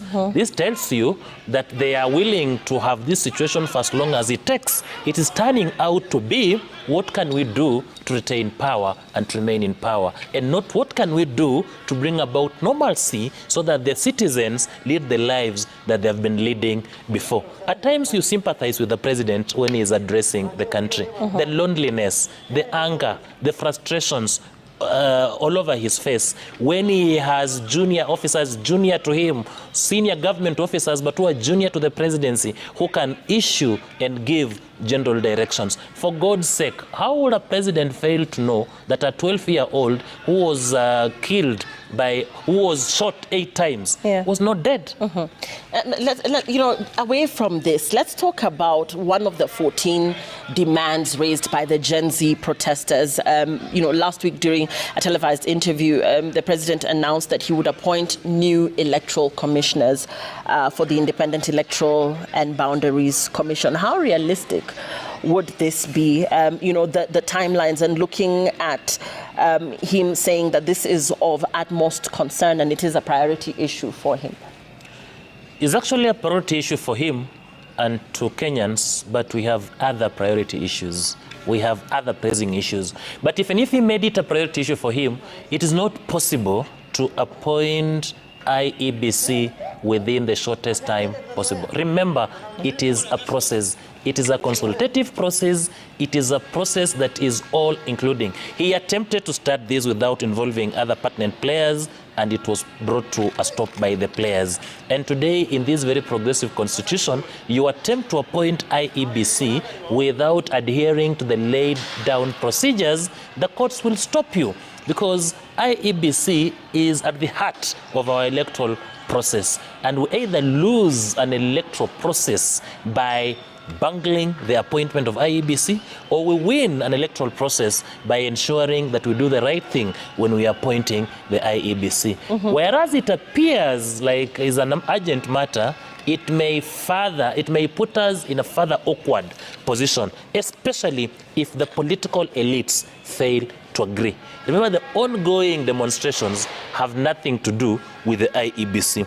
But once you begin this process and you bungle it midway, and the political players join into the demonstrations as a way of solving that particular issue, it gives us more headache. It puts us in a very precarious situation as a country. Whereas I agree with the president that we need to have a functional IEBC, he must address himself to the procedures that must be undertaken, and they must be genuine procedures. If there is public participation, let it be public participation. If we are involving Parliament, let us involve Parliament. If we are involving other political players, let us involve them. Otherwise, if we bungle the appointment of IEBC today, we are looking forward to a bigger problem. You know, this has been a key issue in the ongoing nationwide protests, marked, of course, by the significant youth involvement, the issue of rogue members of parliament and the need to hold fresh elections. The issue of the rogue member of parliament has also been cited here by the ODM in its statement, who, called out office holders, who they believe have been engaged in repeat violations. They mentioned different constituencies there. So, the thing is, people have been watching, people have been observing, and when you see a clarion call from the youth, then you realize that they're actually watching and that they've been observing the excesses and the opulence and the corruption therein, calling out the huge donations in fundraisings, questioning where this money comes from and why it's not going into the right purposes. That is why I'm saying that it's going to be a bit difficult in constituting the IEBC. The parliament that apparently Kenyans have no faith in has a role it plays. It must interview and vet the commissioners who have been nominated. The president, with whom Kenyans appear to have trust issues, needs to constitute a panel that will interview the commissioners. So the president will have to deal first with the teething problems before addressing the serious problem of the selection and appointment of IEBC. First, he must deal with these trust issues. He must convince Kenyans that he is capable of saying and sustaining a truth over a period of time. He must convince Parliament, Kenyans, that he has released Parliament, because that is, as it appears, Parliament is now captive of the executive, and Parliament is an extension of the executive, is not independent. That means that names going to Parliament, if the president has said these names have to be approved, they will be approved. If the president says they will not be approved, they will not be approved. He has to demonstrate to Kenyans that henceforth he is going to release Parliament so that Parliament can make objective deliberations, so that Parliament can make independent decisions, and if they mess with those decisions, let them face the consequences as Parliament and not as Parliament tied with the executive. Now the president cannot even negotiate for Parliament because Kenyans believe that he has captured Parliament, and that is why he had to do the amendments to the finance bill at State House and not at Parliament. And number three, having solved the issue of Parliament being independent, he has to come back to his leadership of the party, the coalition is leading in government, and tell them, from now going forward, let us act in the best interest of the people. But the opulence is not specifically a Kenya Kwanza issue. When Kenyans talk about the need for these persons to cut down on expenditure and the huge shows of might in terms of opulence, it is not necessarily a Kenya Kwanza independent issue. Parliament in itself, when you look at members of the National Assembly across the sector, these displays, and even ODM itself in its statement has talked about people in its own party, persons that are affiliated to the ODM party itself, Azimio, actually being violators in terms of these extremities that the protesters are talking about when we talk about the country's leadership. It is true, and this is even demonstrated in county governments, where government has representation and where the Azimio opposition has representation. Opulence is personal to the members displaying such opulence.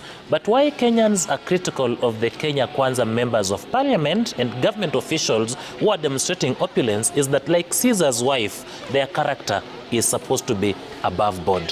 When a member from the opposition is demonstrating opulence, people can say that is his own personal hustle.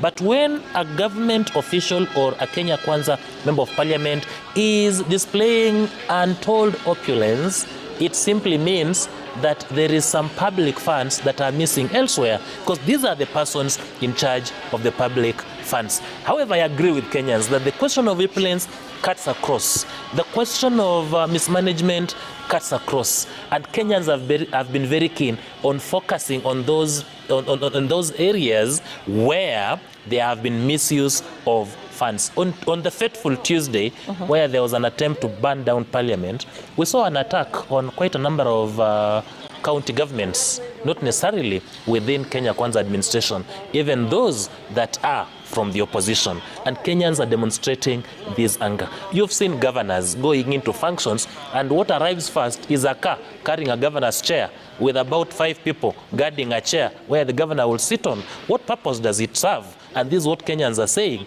We are fed up. And I am happy that from Tuesday, even the governors who've been moving around with chairs, even the member of parliament who've been moving around with bags full of money have stopped doing it. It took loss of lives to stop doing this. How many lives shall we lose to then gain sanity as a country? Now, so where do we go from here? If withdrawal of the finance bill will not end, the anger, the discomfort, the unrest that we're seeing, where do we go from here? We've talked about this quote-unquote misbehavior cutting across board.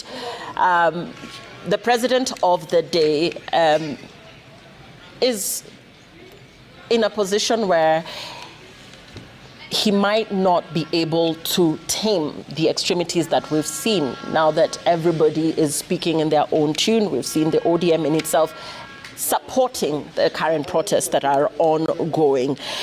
In terms of transformation and the reality of the fact that economic transformation would take time, where do we go from here? What do you think is the way out of the crisis that Kenya is currently facing? The way out of the crisis is for the president to demonstrate goodwill.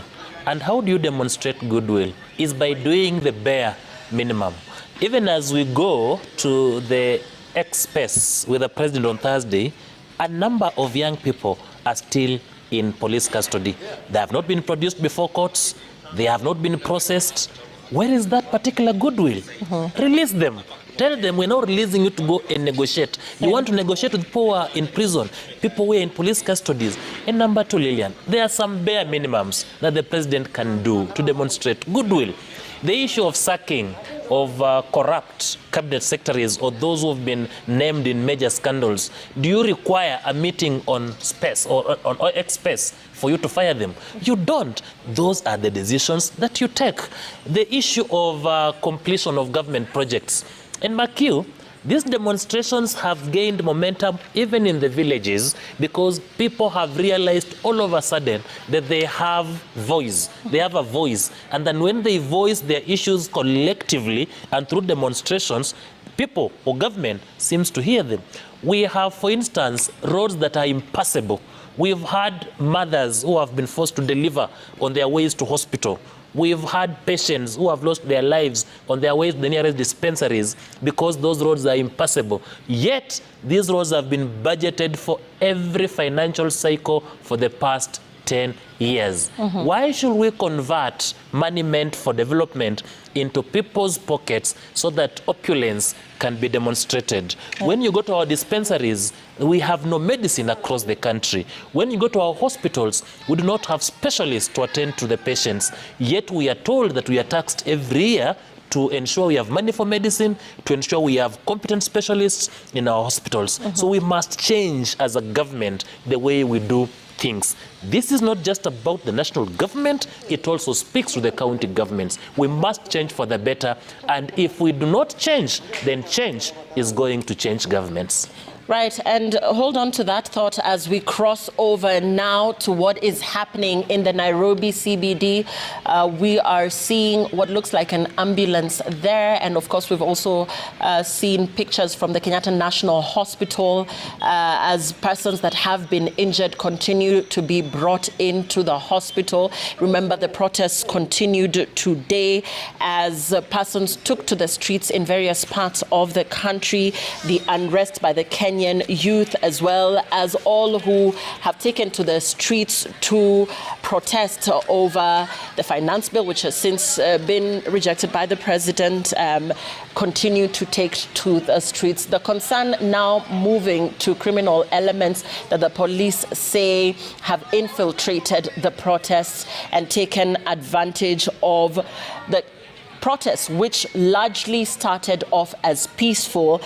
It is not known how extensive these criminal elements are or what amount of looting that they have been engaged in, but police have raised concern that there has been infiltration of criminal elements in the ongoing protests that are happening in different parts of the country. The pictures on your screen are coming to you from Kenyatta National Hospital, as well as the Nairobi CBD, where businesses remain closed for the better part of the day as security agents took to the streets to keep protesters at bay. And that is what is currently happening. We've seen lobbing of tear gas canisters in parts of Waiyaki Way. This has, here in Nairobi County that is, and this has affected the movement of transport along that particular highway.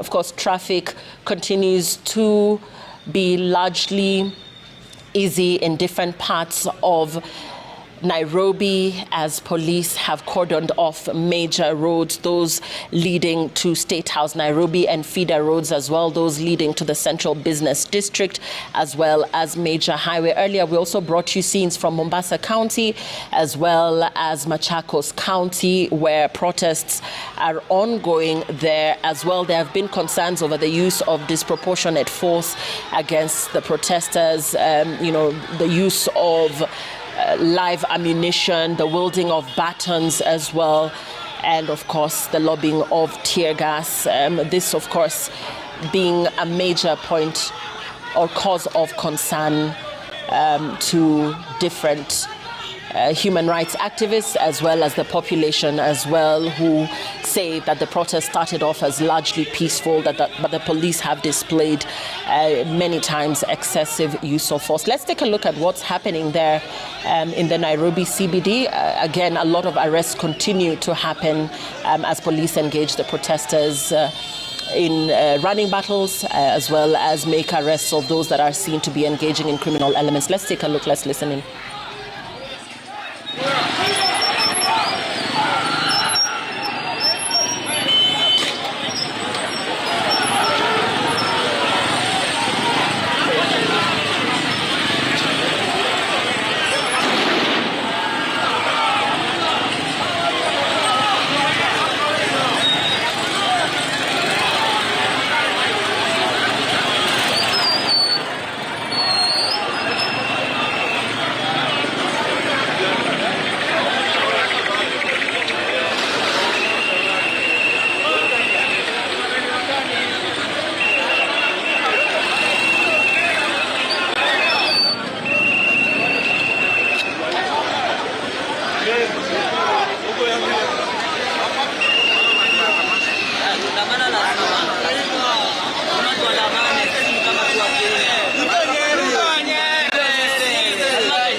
Those are the scenes that we're getting from Nairobi CBD.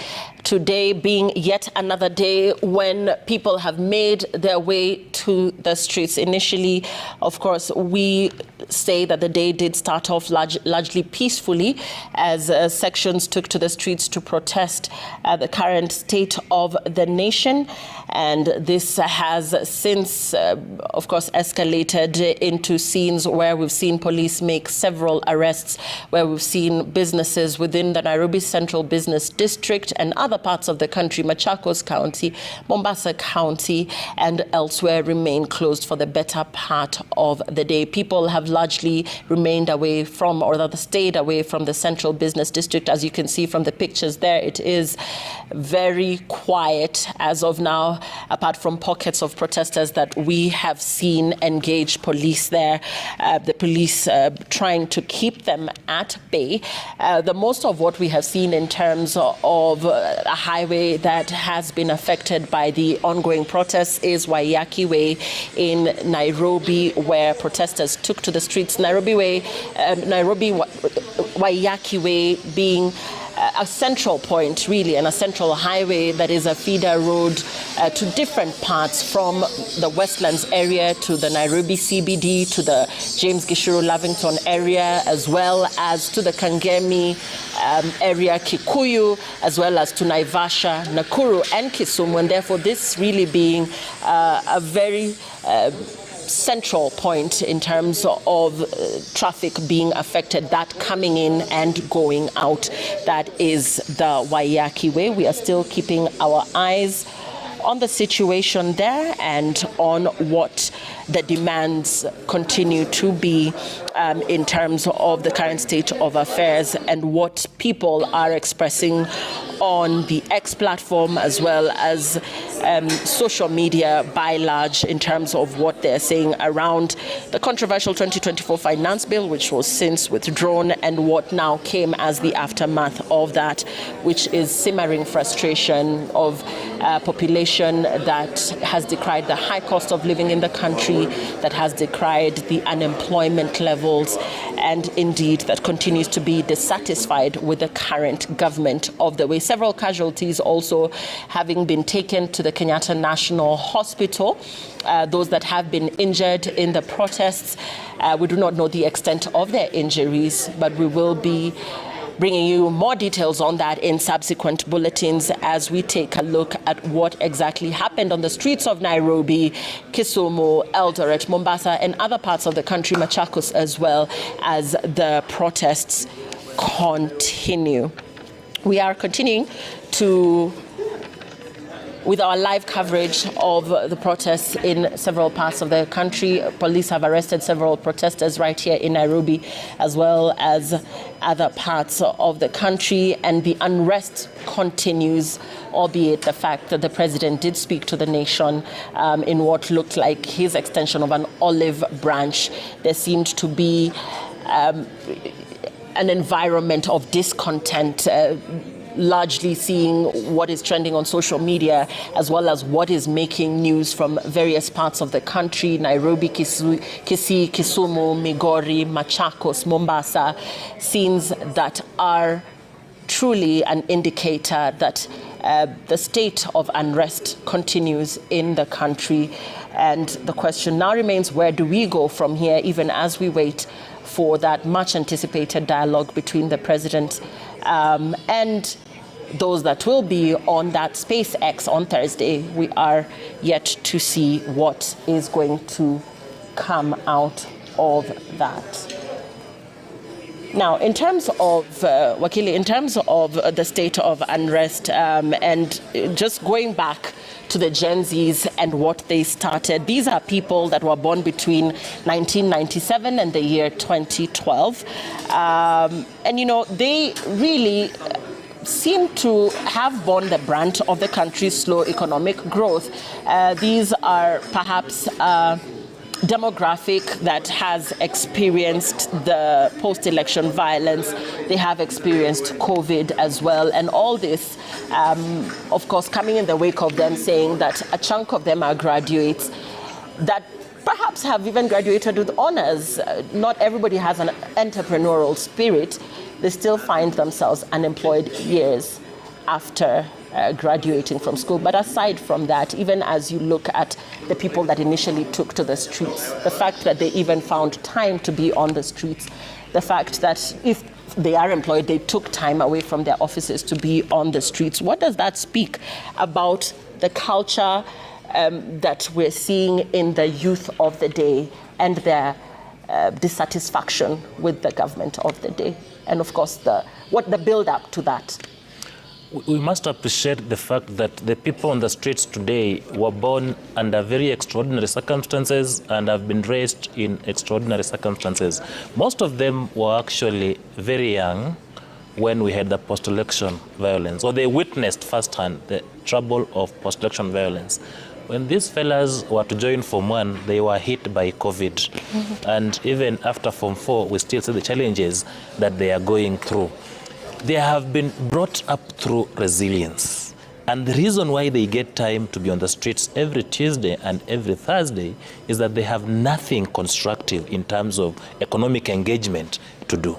Some of them have finished their universities, they have very serious degrees, they are well-reasoned people, and that's why they're giving the police trouble to contain them during these demonstrations. They are ahead of time. You tell them this, they knew it last week. You cannot tell them that I'm going to do this. You tell them that you're going to borrow 1 trillion. They are aware that the finance bill was only to raise a deficit of 467 billion or thereabout. They'll ask you, where are you taking the rest? This tells you that as generations grow, we are having more and more informed generations. And the way governments deal with these generations is quite different and difficult. These people on the street, they are meeting their colleagues who are picked as police officers on the fields when they missed out. They are meeting their colleagues with whom they have grown up with. They have gone through the same problems. It's even giving it a hard time for the police to attack the people they know, attack people they have gone to school with. It means that government progressively must have constructive engagement with the youth. The former president, Uhuru Kenyatta, is on record as having told Kenyans that unless we solve the problem of the youth, the young generation, we are going to pay the price for our failure of inaction. And therefore, this government and successive governments must plan for the young people and the generations to come. The problem of unemployment may not be wholly be blamed on the government of William Ruto. This is a problem that has been building over time, from early 2000 going forward. But what is making it worse today, that even for the little opportunities available for government to employ people, that employment is not based on merit. They based on other considerations, be they political considerations, ethnic considerations, is not based on merit. Young people wonder why with their first class they are still in the houses when their brothers and sisters elsewhere who are well politically connected had their lowers, they're in high-level offices. Take, for instance, the employment of teachers. We also, as a nation, where politicians were now given letters and they give to those with whom they are politically connected. What communication are we sending to those young people who have no political connections? It means unless they take the power back to themselves, the political power back to their hands, nothing will work for them. We must have a functional government. We must have functional institutions that respects meritocracy, an institution that awards merit, an institution that does not celebrate mediocrity and punish merit. Young people will tell you today that it is a crime joining the university and graduating, because once you graduate, you don't have anything to do. And that is why they are on the streets. Since we have failed to engage them constructively, they are engaging themselves in a very unfortunate manner. You saw when the head of state was addressing the nation on Sunday and saying that the housing program has given us a number of opportunities for the young people. How many engineers are required on on our one housing project. Just about 1 or 2. Yeah, and the immediate reaction to this is that the informal sector, in as much as it has offered some opportunities, it offers low pay. There's literally no security, because once that project is done, then you have to move on to another one. And so really a very dissatisfied demographic that says it is just not enough. And you're not going to tell graduates, people who spent 4 years to study at the university, that now I have a project, you can go there for Mijengo. I think that is not the kind of a generation that we are raising. So we must have a national discourse on how to engage the youth away from the informal engagements, away from the kazi kwa vijana. Kazi mtaani 10 years ago was something constructive to the young people. Kazi mtaani today does not make sense to this young generation. These are boys and girls who have gone to private schools, boys and girls who have never been caned, boys and girls who have never withered very strong sun, and what you now want to send them on a Mijengo, they will not go. And to them, once you've graduated, then you are entitled to a white-collar job. Now, following Sunday's interview, the elephant in the room, which is corruption, aside from the loss of lives, this was seen as a perennial problem which has become a major source of frustration for the Gen Zs. They feel that the country's leaders have failed to provide adequate opportunities for the educated youth. They failed to motivate the youth, because it's really a one man for himself culture here. Find yourself in leadership and take care of your own interests. And so that elephant in the room, which is in corruption, and the head of state's foot soldiers not looking like they are really playing their part in regards to being good foot soldiers, and that they are failing him essentially. And they have failed him. Why are there demonstrations even in the backyards where Kenya Kwanza thought to be very strong? It is because the electorate, the common man, is feeling the pinch. It is because people do not understand why their MP should be entertaining people on 5 million, 3 million bill paying, when the same MP cannot educate children who are stuck in their mother's houses because they do not have fees to go to school. And in any country where politics is more profitable than their industries is a problematic country. In Kenya today, political office is more profitable than people going to industry. And that's why you see everyone wants to go into politics, because they know if you become an MP, you have a whole lot of CDF. If you become a governor, you have a whole lot of resources to control. And the people we've elected to offices have embarked on a journey to enrich themselves. And they will tell you, these people who are wallowing in opulence, they will tell you that they are fundraising for 2027. We had a one-time county secretary somewhere who, when confronted why they were looting, he was saying they were fundraising for 2027. You cannot be elected into a particular office and you embark on fundraising by way of looting public resources. Perhaps if we de-emphasize on political offices, the political leadership, if we were just to say that let members of parliament be elected to debate and pass laws and to do oversight, no CDF, we are going to make the positions very unattractive, and we are going to get the right people holding the positions.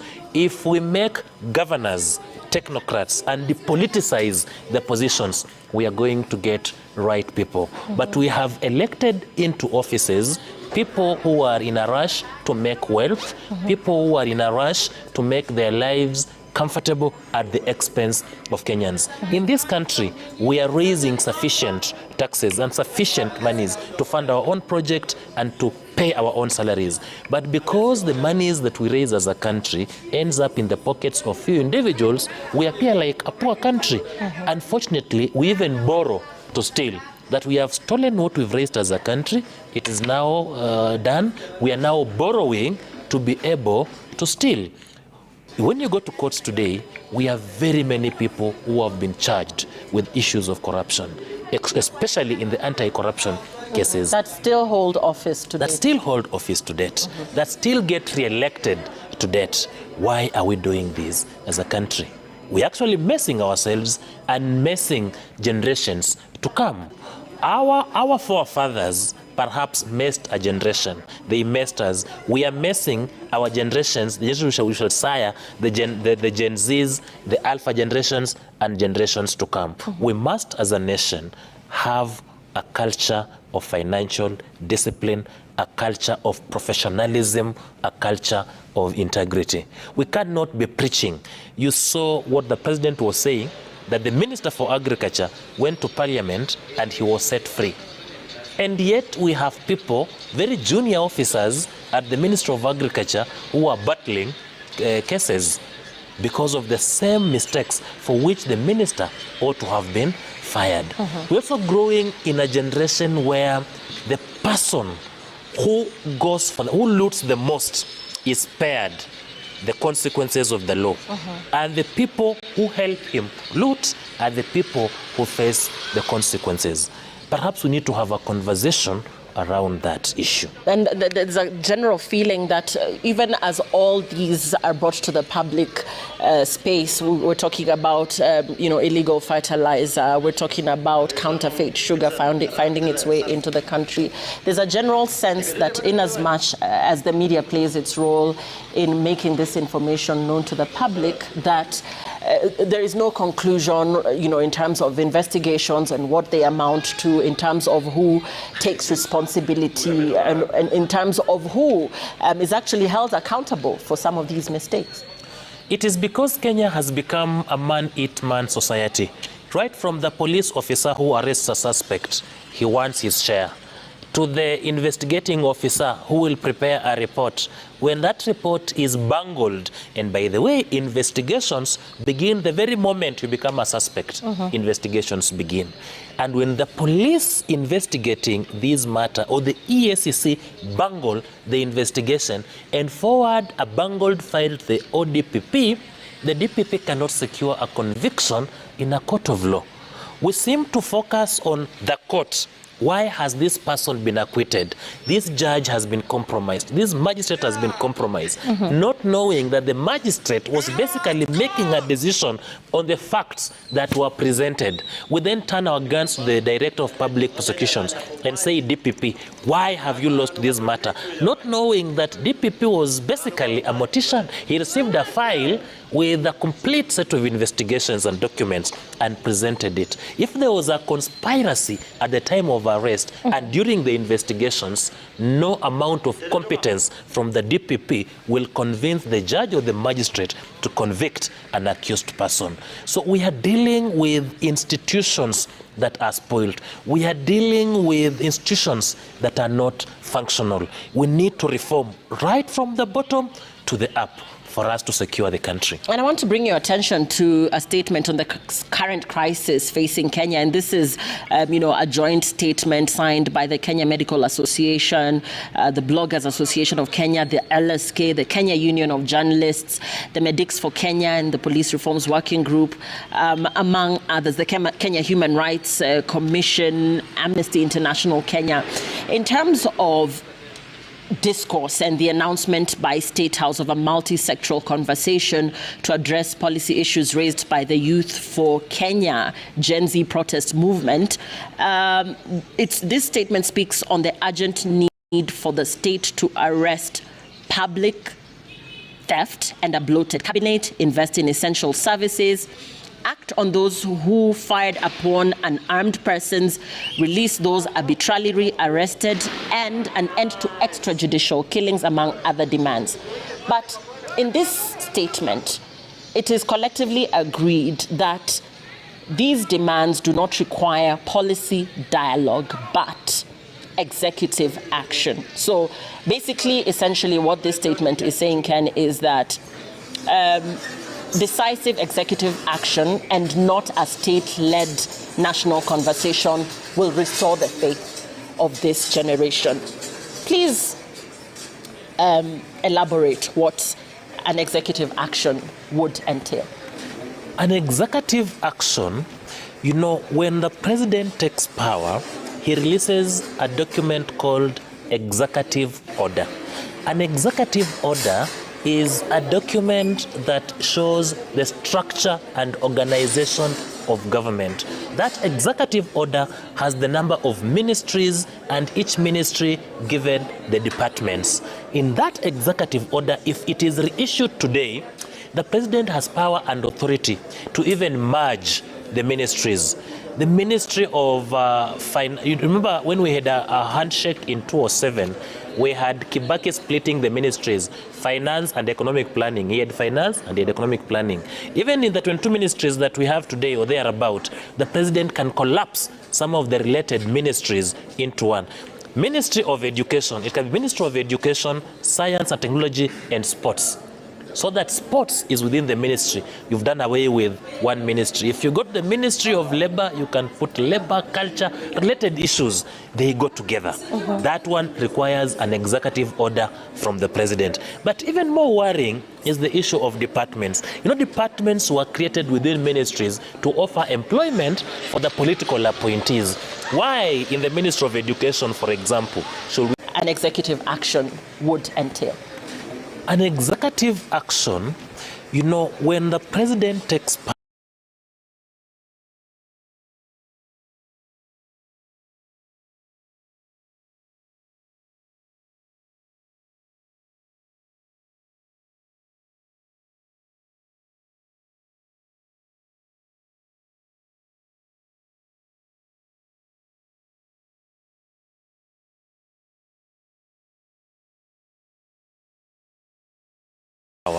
he releases a document called